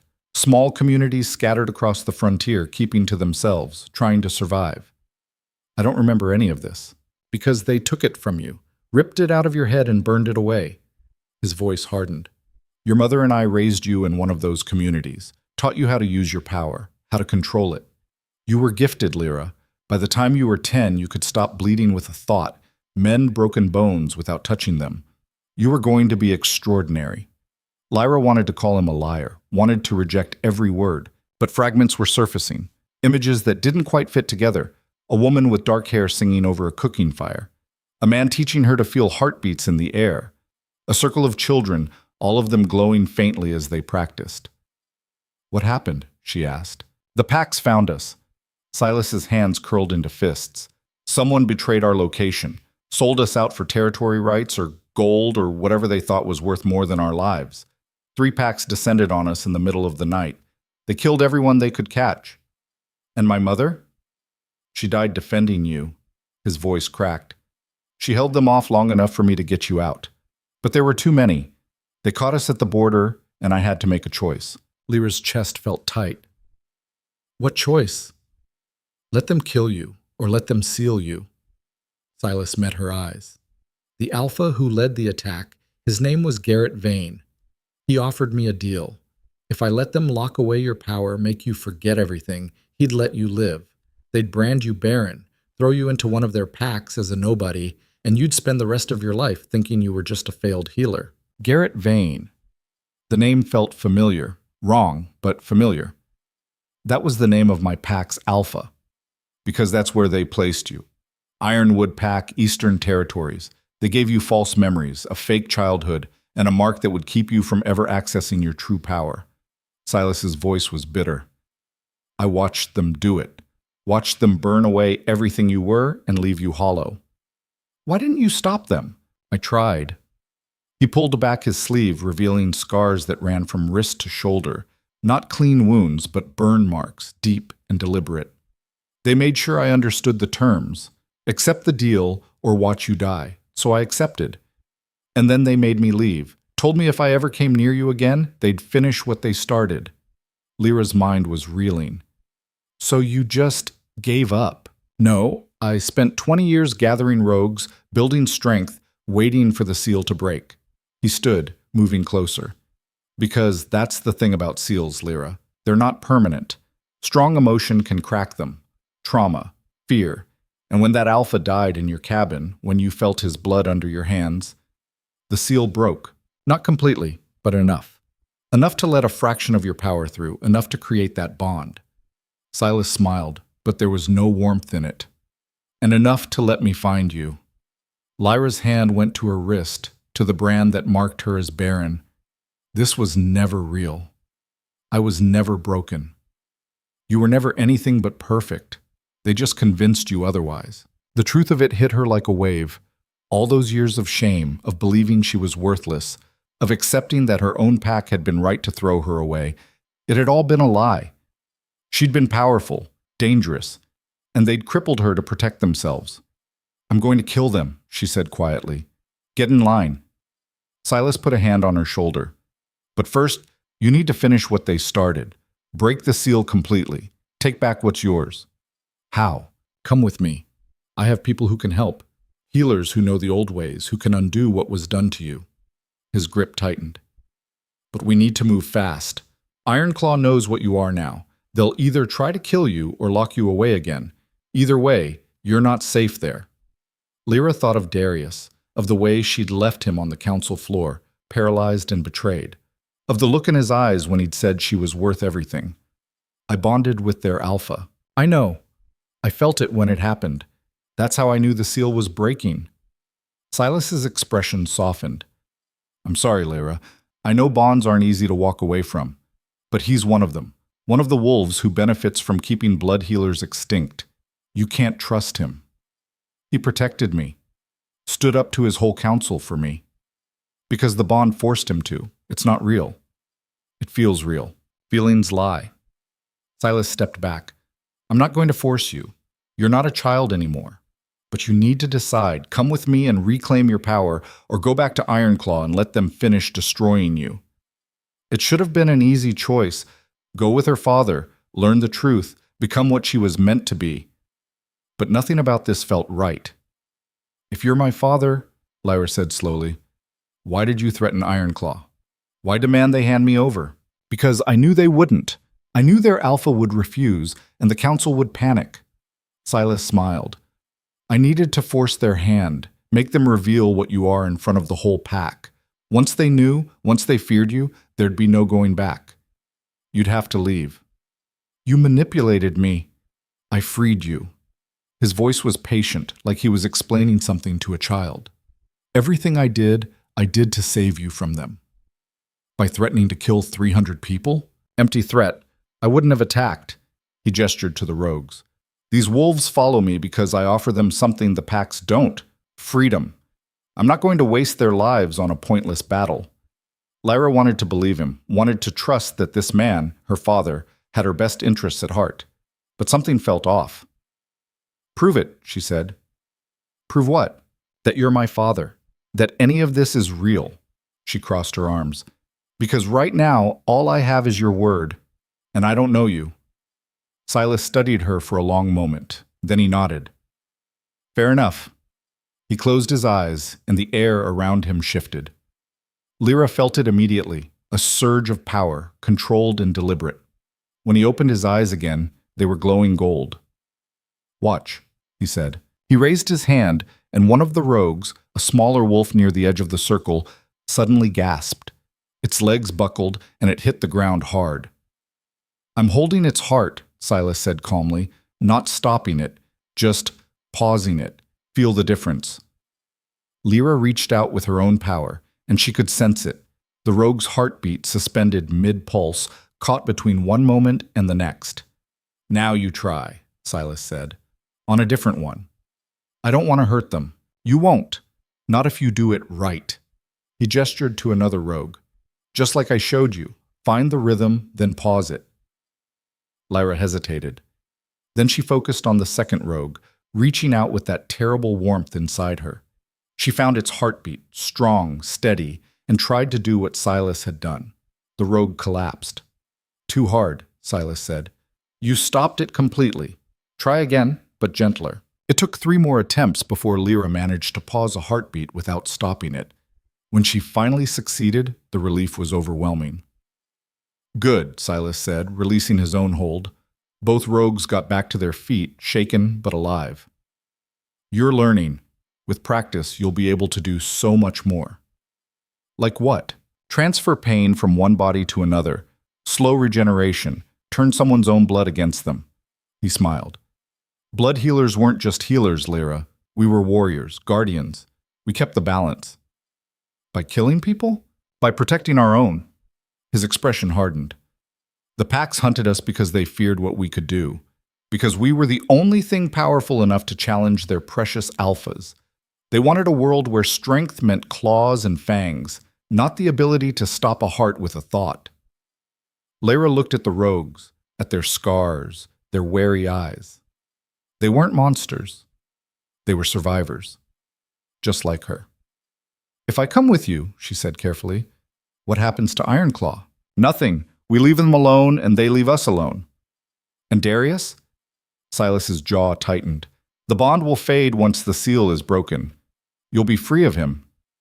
I don't want to be free of him. Lyra, I don't. She met his eyes. Whatever else is true, whatever lies I was told, the bond is real. I feel him, and he feels me. And I'm not walking away from that just because it's inconvenient. He's a pack alpha. You're a blood healer.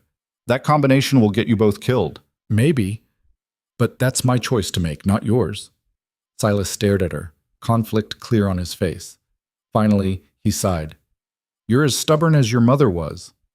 Is that a compliment? It's a fact. He rubbed his face. Fine. You want to keep the bond? Keep it, but you still need to break the seal, and you still need to learn how to control your power before it controls you. So teach me, here, now. It's not that simple. The seal is complex, layered.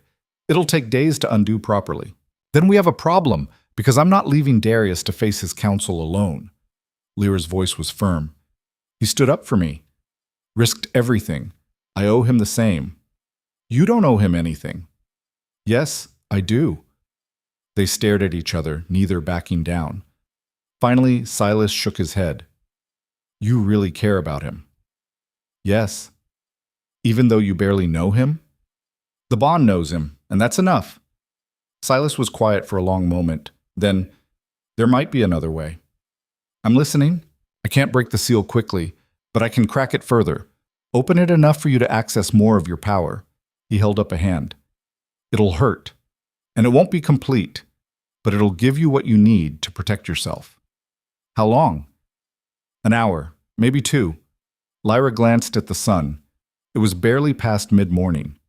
Darius would be looking for her by now, probably tearing apart the territory trying to find her trail. Do it, she said. You're sure? I'm sure. Silas nodded. He turned to the rogues. Clear the area. Give us space. The wolves melted back into the trees, leaving Lyra and Silas alone in the clearing. Lie down, Silas said. This works better if you're not fighting to stay upright. Lyra lay down on the cold ground, staring up at the sky. Silas knelt beside her, placing one hand on her forehead and the other over her heart. When I start, don't resist, he said. Let the power flow. If you fight it, the seal will just lock down tighter. Okay. Last chance to change your mind. I'm not changing my mind. Silas closed his eyes. Then let's begin. The pain started immediately. It felt like fire spreading through her veins, burning away layers of herself she didn't even know existed. Lyra screamed, her back arching off the ground, but Silas held her down with strength that didn't match his frame. Don't fight it, he said, his voice distant. Let it burn. Images flooded her mind, memories that weren't hers, or maybe they were and she'd just forgotten. A woman with dark hair teaching her to feel heartbeats. A circle of children practicing together, their hands glowing. Fire, screaming, blood on her hands that wouldn't wash away. And underneath it all, a thread of power so vast it made her current abilities look like a candle compared to the sun. Almost there, Silas said. Just a little more. The fire reached a crescendo, and then it shattered. Lyra gasped, her eyes flying open. The world looked different, sharper. She could feel every heartbeat in the forest, the rogues in the trees, the birds overhead, even the insects in the soil. And she could touch them. All of them. Easy, Silas said, helping her sit up. Your range just expanded. You'll need time to adjust. I can feel everything. That's the power talking. It'll settle once you get used to it. He handed her a water skin. Drink. You'll be dehydrated. Lyra drank, her hands still shaking. Is this what it's supposed to feel like? More or less. The full power is even stronger, but this should be enough for what you need. He studied her. How do you feel? Terrified, powerful. Like I could tear apart the world or heal it, and I'm not sure which would be easier. That's about right. Silas smiled. Welcome back, daughter. The word hit her harder than she expected. Daughter. She had a father, a real one, not a false memory implanted by people who wanted her weak. What now? She asked. Now you decide. Come with me and finish breaking the seal, or go back to Ironclaw and try to salvage your bond. Lyra stood, testing her legs. They held. I'm going back. I figured. Silas stood too. Be careful. Your power is stronger now, but you're still learning. If you lose control, I won't. You don't know that. No, but I'm going to try anyway. She looked at him. Will you be here? After? I'm always here. In the frontier, away from the packs. His expression softened. When you're ready to learn the rest, find me. I'll be waiting. Lyra nodded. Then, on impulse, she stepped forward and hugged him. Silas went rigid with surprise. Then, slowly, his arms came up to return the embrace. Thank you, Lyra whispered, for not giving up on me. Never. His voice was rough. You're all I have left. They stood there for a moment, two broken people finding each other across 20 years of lies and loss. Then Lyra pulled back. I need to go. I know. Silas gestured to the trees. My wolves will escort you back to the border. After that, you're on your own. I can handle it. I know you can. Lyra started toward the trees, then stopped. One more thing. The rogues you gathered, are they all blood healers? No. Most are just wolves who didn't fit in the packs, outcasts like you were. Silas paused. But there are a few, scattered, hidden. I've been trying to bring them together. Why? Because the packs will come for us eventually. They always do. And when they do, I want us to be ready. The words sent a chill down Lyra's spine. You're planning a war. I'm planning to survive. There's a difference. Lyra wasn't sure she believed that, but she didn't have time to argue. She walked into the trees, 4 rogues falling into step around her. They moved in silence, covering ground quickly. By the time they reached the border of Ironclaw territory, the sun was past its peak. The rogues stopped at the tree line. This is as far as we go, one of them said, the man with the shaved head who'd first approached her. Good luck, healer. Thank you. She stepped across the border and the rogues vanished like smoke. Lyra was alone again. She started toward town, her new power humming under her skin. Every step felt different now, heavier, more deliberate, like she was carrying something precious and dangerous in equal measure. She was halfway there when Darius found her. He came out of nowhere, shifting from wolf to human in mid-stride, his eyes wild with relief and rage. Where the hell were you? Before Lyra could answer, he grabbed her and pulled her into a crushing embrace. I thought they'd killed you, he said into her hair. I thought, I'm fine. You're not fine. You stopped my heart and walked out to meet a pack of rogues alone. He pulled back, gripping her shoulders. What were you thinking? I was thinking I didn't want you to die for me. That wasn't your choice to make. Yes, it was. Lyra met his eyes. You said I was worth everything. Well, you're worth everything to me too. And I wasn't going to let your council tear you apart because you defended me. Darius stared at her, emotions flickering across his face too fast to name. Then he kissed her. It wasn't gentle.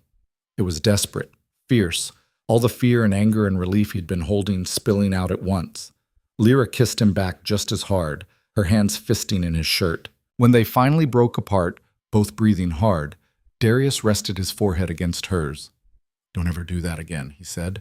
Do what? Save your life? Scare me like that? Lyra almost smiled. I'll try. What happened out there? With the rogues? She told him. Everything. Silas, the seal, the truth about what she was and what had been done to her. Darius listened without interrupting, his expression growing darker with every word. They lied to you, he said when she finished. For 20 years. Yeah. And now the seal is partially broken. Yeah. Can you control it? I don't know. I think so, but Lyra hesitated. I'm stronger now, Darius. A lot stronger. And I don't know what that means for us. For the bond. It means we figure it out together. He took her hand. Like I said, I'm not walking away. Your council will demand you do. Then I'll refuse. They'll challenge you. Maybe even try to remove you as alpha. Let them try. His grip tightened. I'm not letting you go, Lyra. Not for them. Not for anyone. The certainty in his voice, in the bond, made her chest ache. We should get back, she said, before they send a search party. They already did. I sent them in the wrong direction. Darius's smile was grim. Figured we needed time to talk. Smart. I have my moments. They walked back together, hands linked. And for the first time since this whole nightmare started, Lyra felt something like hope.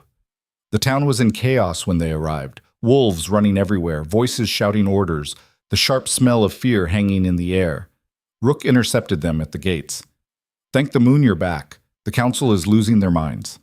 What happened? Darius asked. After you left, they tried to organize a defense against the rogues. But then the rogues just left. Pulled back to the frontier without a word. Rook looked at Lyra. They were waiting for something. They got what they wanted, Lyra said, which was to talk to me. Before Rook could respond, Vera appeared, flanked by 2 guards. Alpha, she said, her voice cold. The council demands your presence, immediately. I'm sure they do. This isn't a request, and I'm not in the mood for demands. Darius stepped forward, putting himself between Vera and Lyra. Anything the council wants to say, they can say in front of both of us. She's a threat to this pack. She's my mate, and she's under my protection. Your protection won't matter if she kills us all in our sleep. She's not going to— Enough! Lyra stepped around Darius, facing Vera directly. You want proof I'm not a threat? Fine. Gather the council. Gather the whole pack if you want. I'll show you exactly what I can do. Vera's eyes narrowed. You're in no position to make demands. I'm in exactly the position to make demands. Because right now, I'm the most dangerous thing in this territory, and we both know it. Lyra's voice was steady, calm. So here's what's going to happen. You're going to give me a chance to prove I can control my power. And if I succeed, you're going to leave me and Darius alone. And if you fail, then you can try to kill me. But I promise you it won't go the way you think.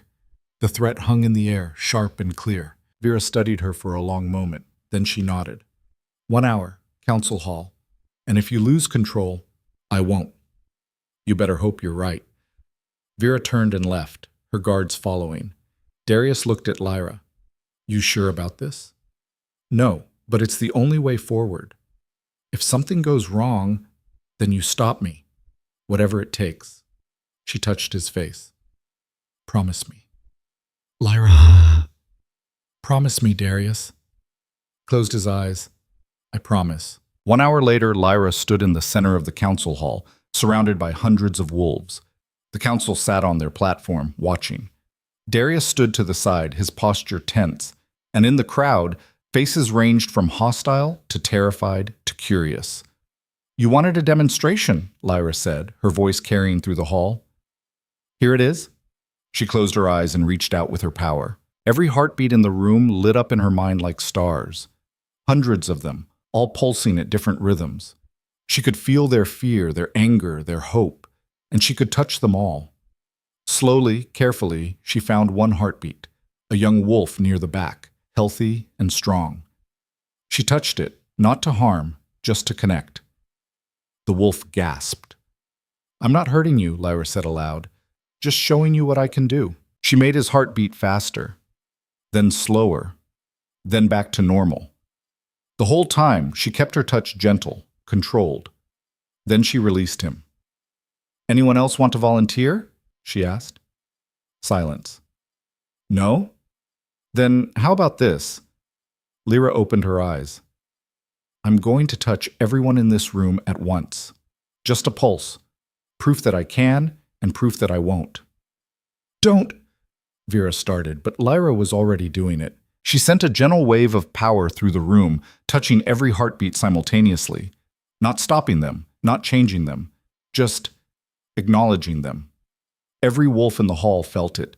The gasp was collective, overwhelming. And then it was over. Lyra stood there, breathing hard but steady. That's what I am. That's what I can do. And I'm choosing not to hurt you with it. The hall was silent. Then, from the back, someone started clapping. It was the young man she'd healed during the first demonstration. Others joined in, slowly at first, then building. Not everyone, but enough. Enough to matter. Corbin stood. The council will deliberate. Take your time, Lyra said. I'll be here. The council filed out. The crowd began to disperse, and Darius crossed to Lyra, pulling her into his arms. You did it, he said. Maybe.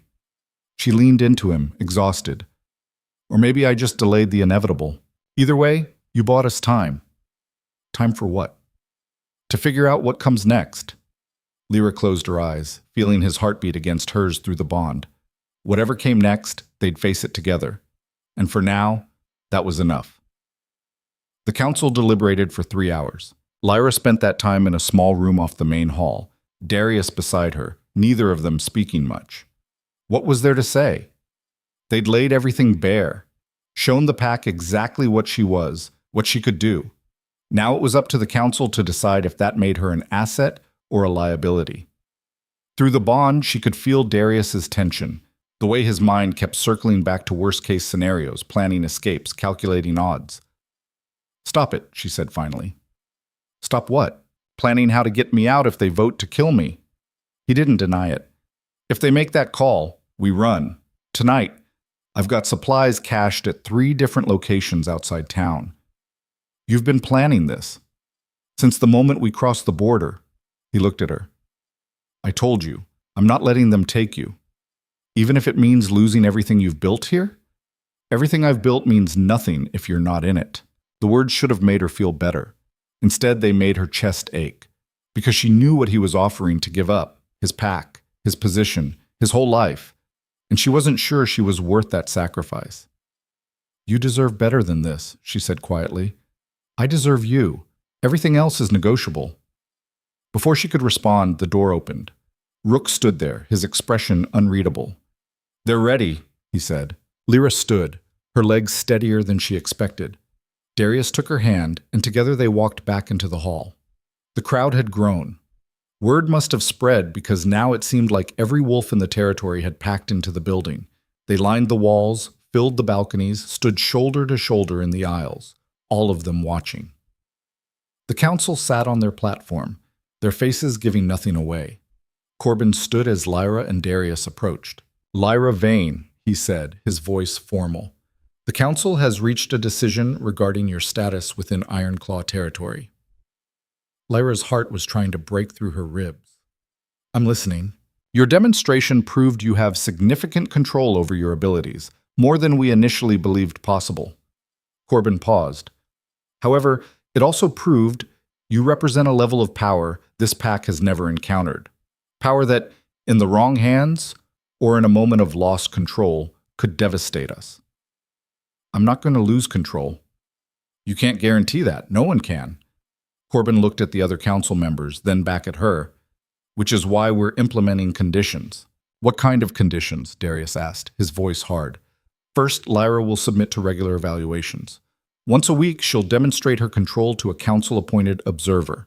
Any sign of instability, and she'll be confined until the issue is resolved. Lyra's jaw tightened. You want to treat me like a prisoner.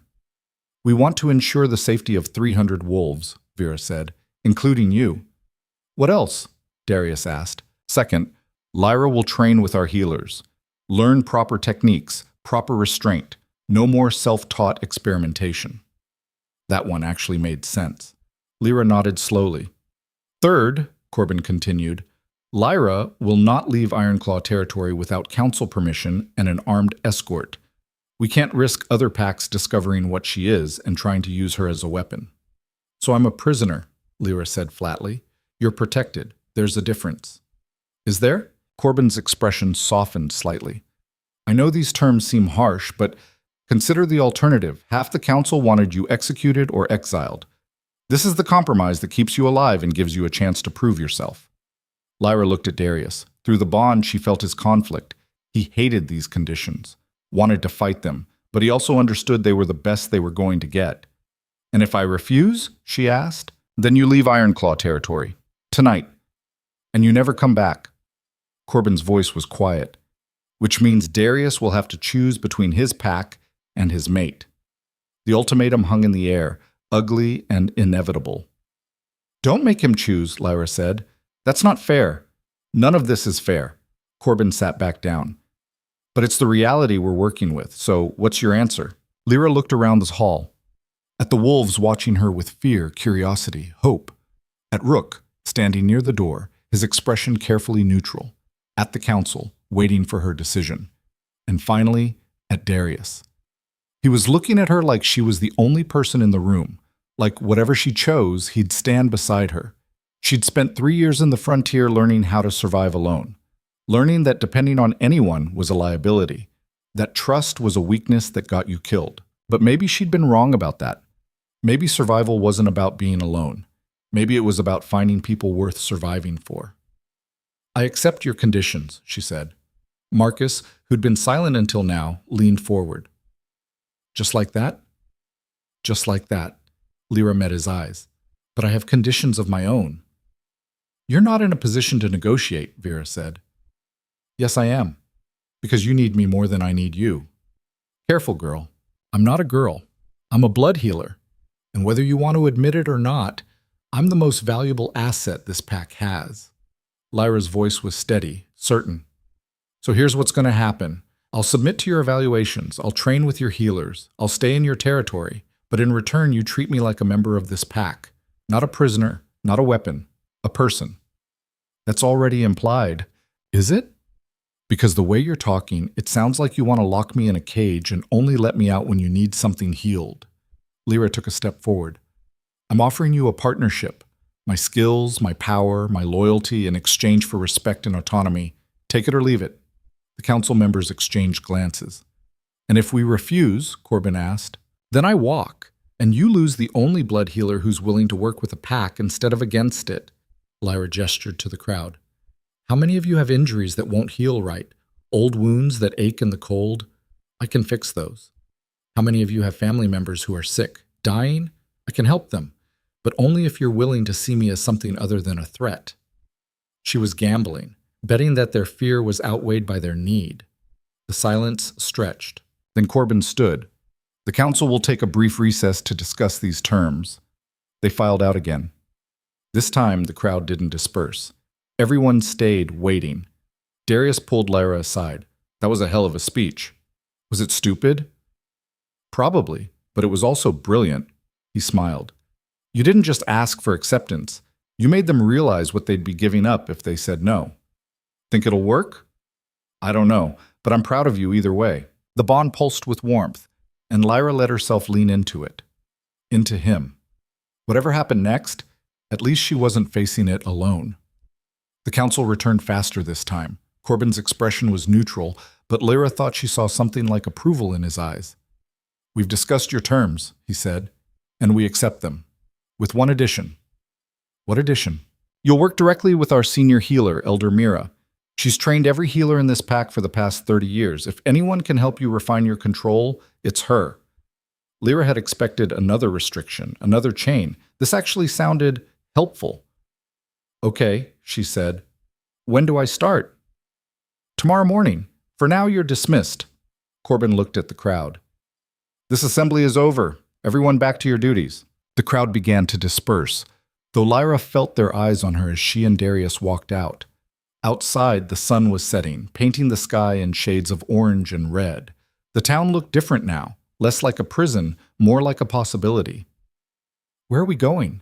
Lyra asked as Darius led her down a side street. My place. You need rest, and I need to make sure you're actually okay. I'm fine. You stopped 300 heartbeats simultaneously this afternoon. You're not fine. You're running on adrenaline. He wasn't wrong. Now that the immediate crisis was over, exhaustion was creeping in.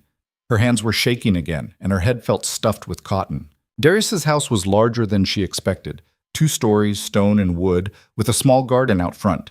Inside was simple but comfortable, furniture that looked used but cared for, a fireplace with ash from recent use, shelves lined with books and carved figures. "Make yourself at home," Darius said, moving toward the kitchen. "I'll make tea." Lyra sat down on the couch, sinking into cushions that were probably older than she was. Through the window, she could see wolves moving through the streets, going about their evening routines. Normal life, continuing despite everything. Darius returned with 2 mugs, handing her one. The tea was bitter but warm, and she drank it gratefully. "What happens now?" she asked. "Now we figure out how to make this work." He sat beside her. "The council's conditions aren't ideal, but they're manageable. And if you can prove yourself over the next few weeks, they might loosen up. And if I can't? Then we deal with that when it happens." He set his mug down. "But I have faith in you, Lyra. You've survived things that would have broken most people. You'll survive this too." She wanted to believe him, wanted to trust that she could make a place for herself here, despite everything. But doubt was a hard thing to shake. "Tell me about Elder Mira," she said, changing the subject. "She's tough, doesn't suffer fools, but she's fair, and she genuinely cares about her students." Darius smiled. "She trained me when I was younger, taught me how to treat battlefield injuries, basic field medicine, saved my life more than once." "She sounds terrifying." "She is, but in a good way." They sat in comfortable silence for a while, drinking tea and watching the sunset fade to twilight. The bond hummed between them, steady and warm. Finally, Lyra spoke. "My father wants me to come back to the frontier, finish breaking the seal." Darius went very still. "Are you going to?" "I don't know. Part of me wants to understand everything I am, everything I was." She looked at him. "But part of me wants to stay here, build something new instead of reclaiming something old." "What do you want?" "Both. Neither." She laughed, but there was no humor in it. "I spent 3 years knowing exactly who I was, a broken healer in the frontier. Now I don't know anything." "You know you're not broken, do I?" "Because I still feel broken, Darius. Like there are pieces of me missing that I'll never get back." "Then we'll find new pieces. Better ones." He took her hand. "You don't have to be what you were. You can be whoever you want to be now." The simplicity of it made her throat tight. "It's not that easy." "No, but it's possible." Lyra leaned her head on his shoulder, letting the exhaustion finally take over. "Thank you." "For what?" "For not giving up on me, even when you probably should have." "Never crossed my mind." She smiled. "Liar." "Okay, maybe it crossed my mind once or twice, but I dismissed it immediately." "Sure you did." They sat there as night fell, and for the first time in longer than Lyra could remember, she felt something like peace. The next morning, Elder Mira turned out to be exactly as terrifying as promised. She was a small woman, barely 5 feet tall, with white hair pulled back in a severe bun and eyes that missed nothing. When Lyra arrived at the healer's hall, Mira looked her up and down once and sniffed. "So you're the blood healer?" "Yes, ma'am." "Don't call me ma'am. Makes me feel old." Mira turned and walked deeper into the building. "Keep up, I don't repeat myself." Lyra followed, trying not to feel like a scolded child. The healer's hall was larger on the inside than it looked from outside. Rooms branched off in all directions. Treatment rooms, storage, a library that smelled like old parchment and herbs. Mira led her to a workroom in the back. "Sit." Lyra sat. Mira circled her, studying her the way someone might study a particularly interesting insect. "How much formal training do you have?" 3 years of frontier healing, self-taught mostly." "So, none." "Wonderful." Mira pulled up a chair and sat down across from her. "Here's how this works. I'm going to teach you proper healing technique. Not the brute force approach you've been using, but precision work. The kind that doesn't leave scars or drain you dry." "I thought I was here to learn control." "Control comes from understanding. You can't control something you don't comprehend." Mira leaned forward. "Your power is vast, but right now you're using it like a hammer when you should be using it like a scalpel. That's how people get hurt." Lyra bristled. "I haven't hurt anyone. Yet. But it's only a matter of time unless you learn properly." Mira's voice softened slightly. "I'm not saying this to be cruel, child, I'm saying it because I've seen what happens when powerful healers lose control. The damage they do to themselves and others. I won't let that happen to you. The conviction in her voice made Lyra's defensiveness fade. Okay, where do we start? With the basics. Show me how you heal a simple cut.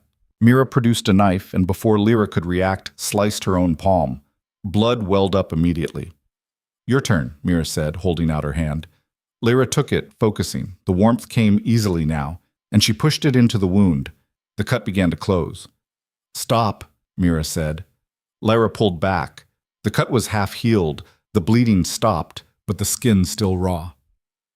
What did you do wrong? Mira asked. I stopped in the middle? Before that, what did you do wrong in your approach? Lyra thought about it. I don't know. You flooded the wound with power, overwhelming it.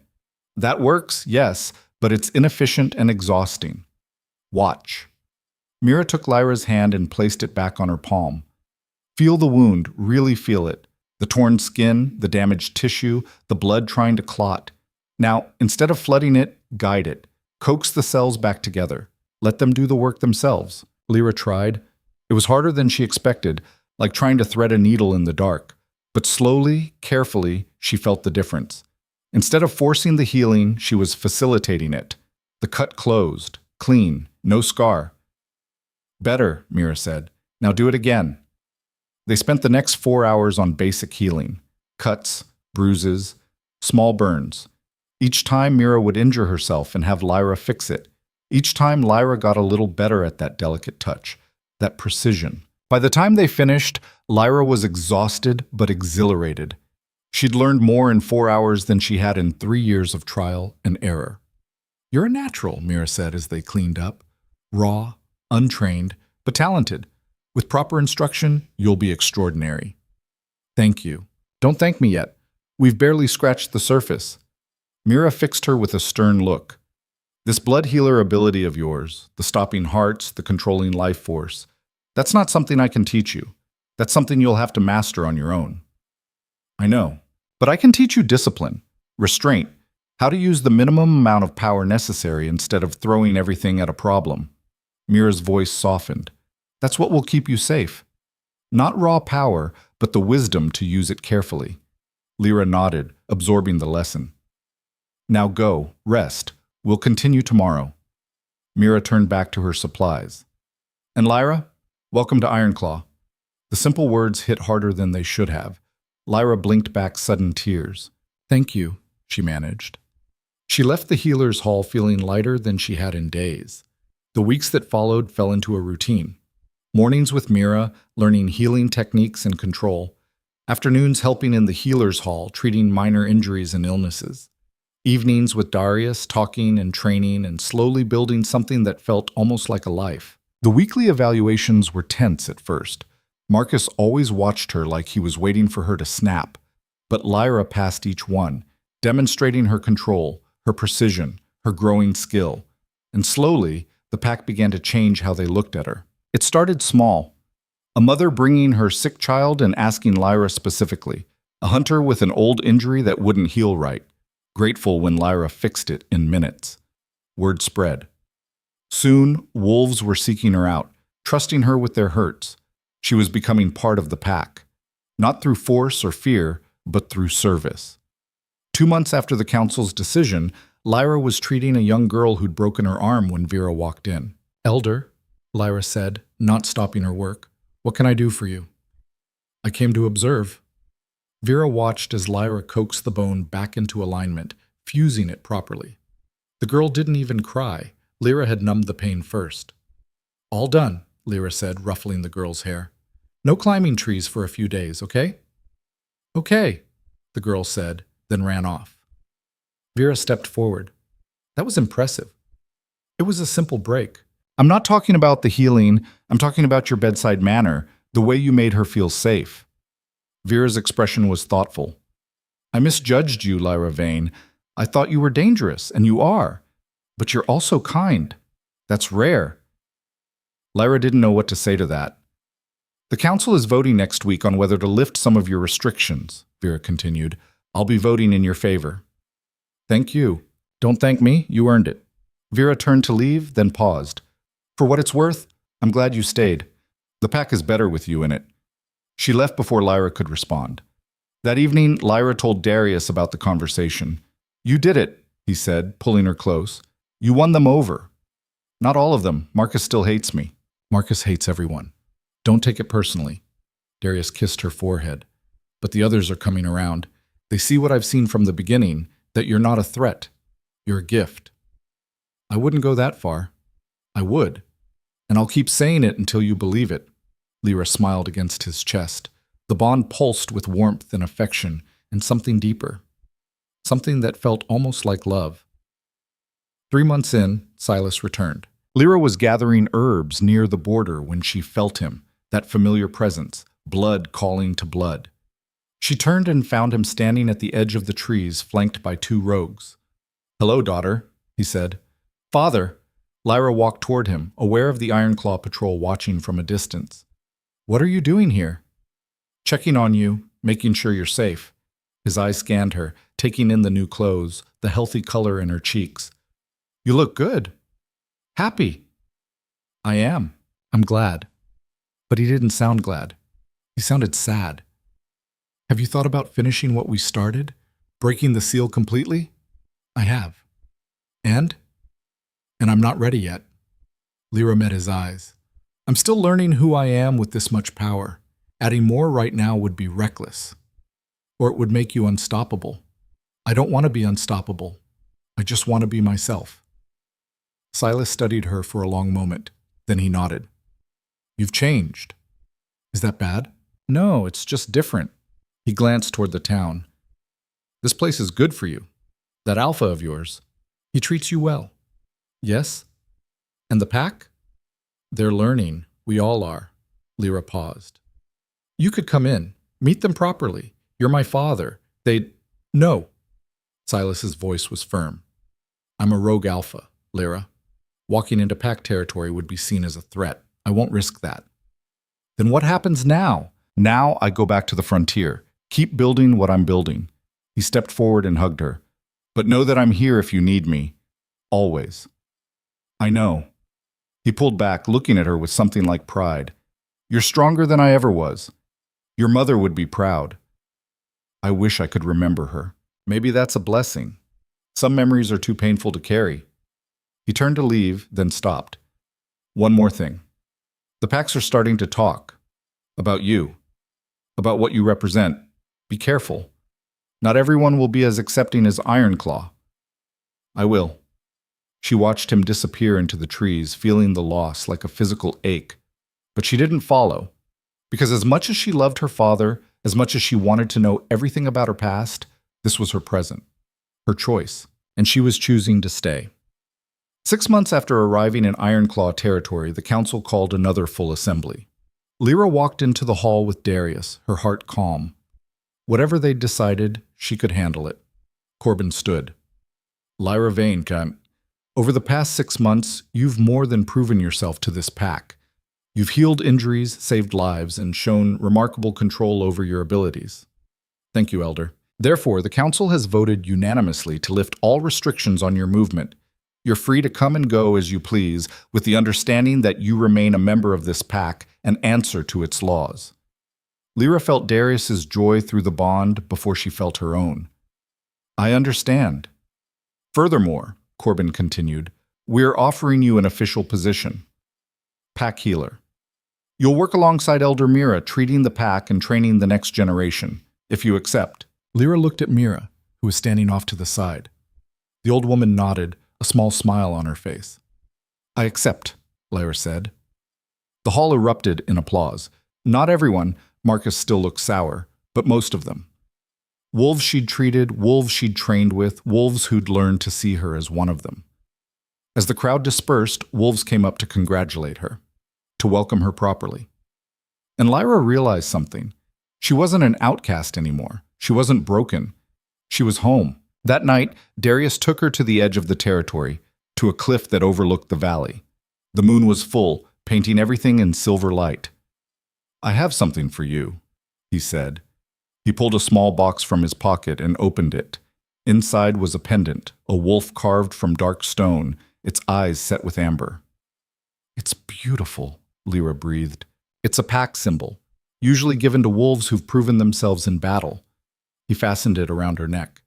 But I think you've proven yourself in a way that matters more, by choosing to heal instead of hurt, by showing strength through kindness. Lyra touched the pendant, feeling the weight of it, the meaning. I love you, Darius said suddenly.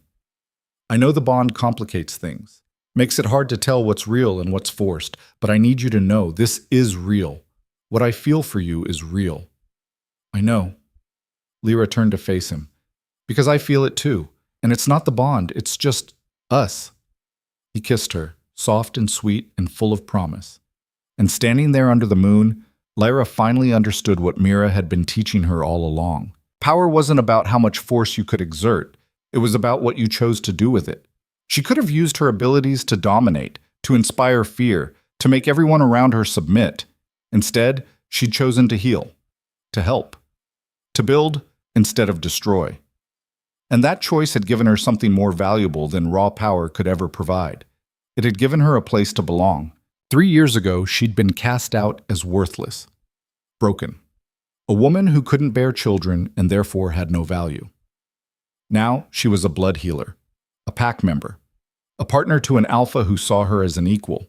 She was still learning who she was beneath all the lies, still discovering the limits of her power. But she wasn't doing it alone. And maybe that was the real lesson. That strength wasn't measured by what you could do on your own, but by what you could build with others.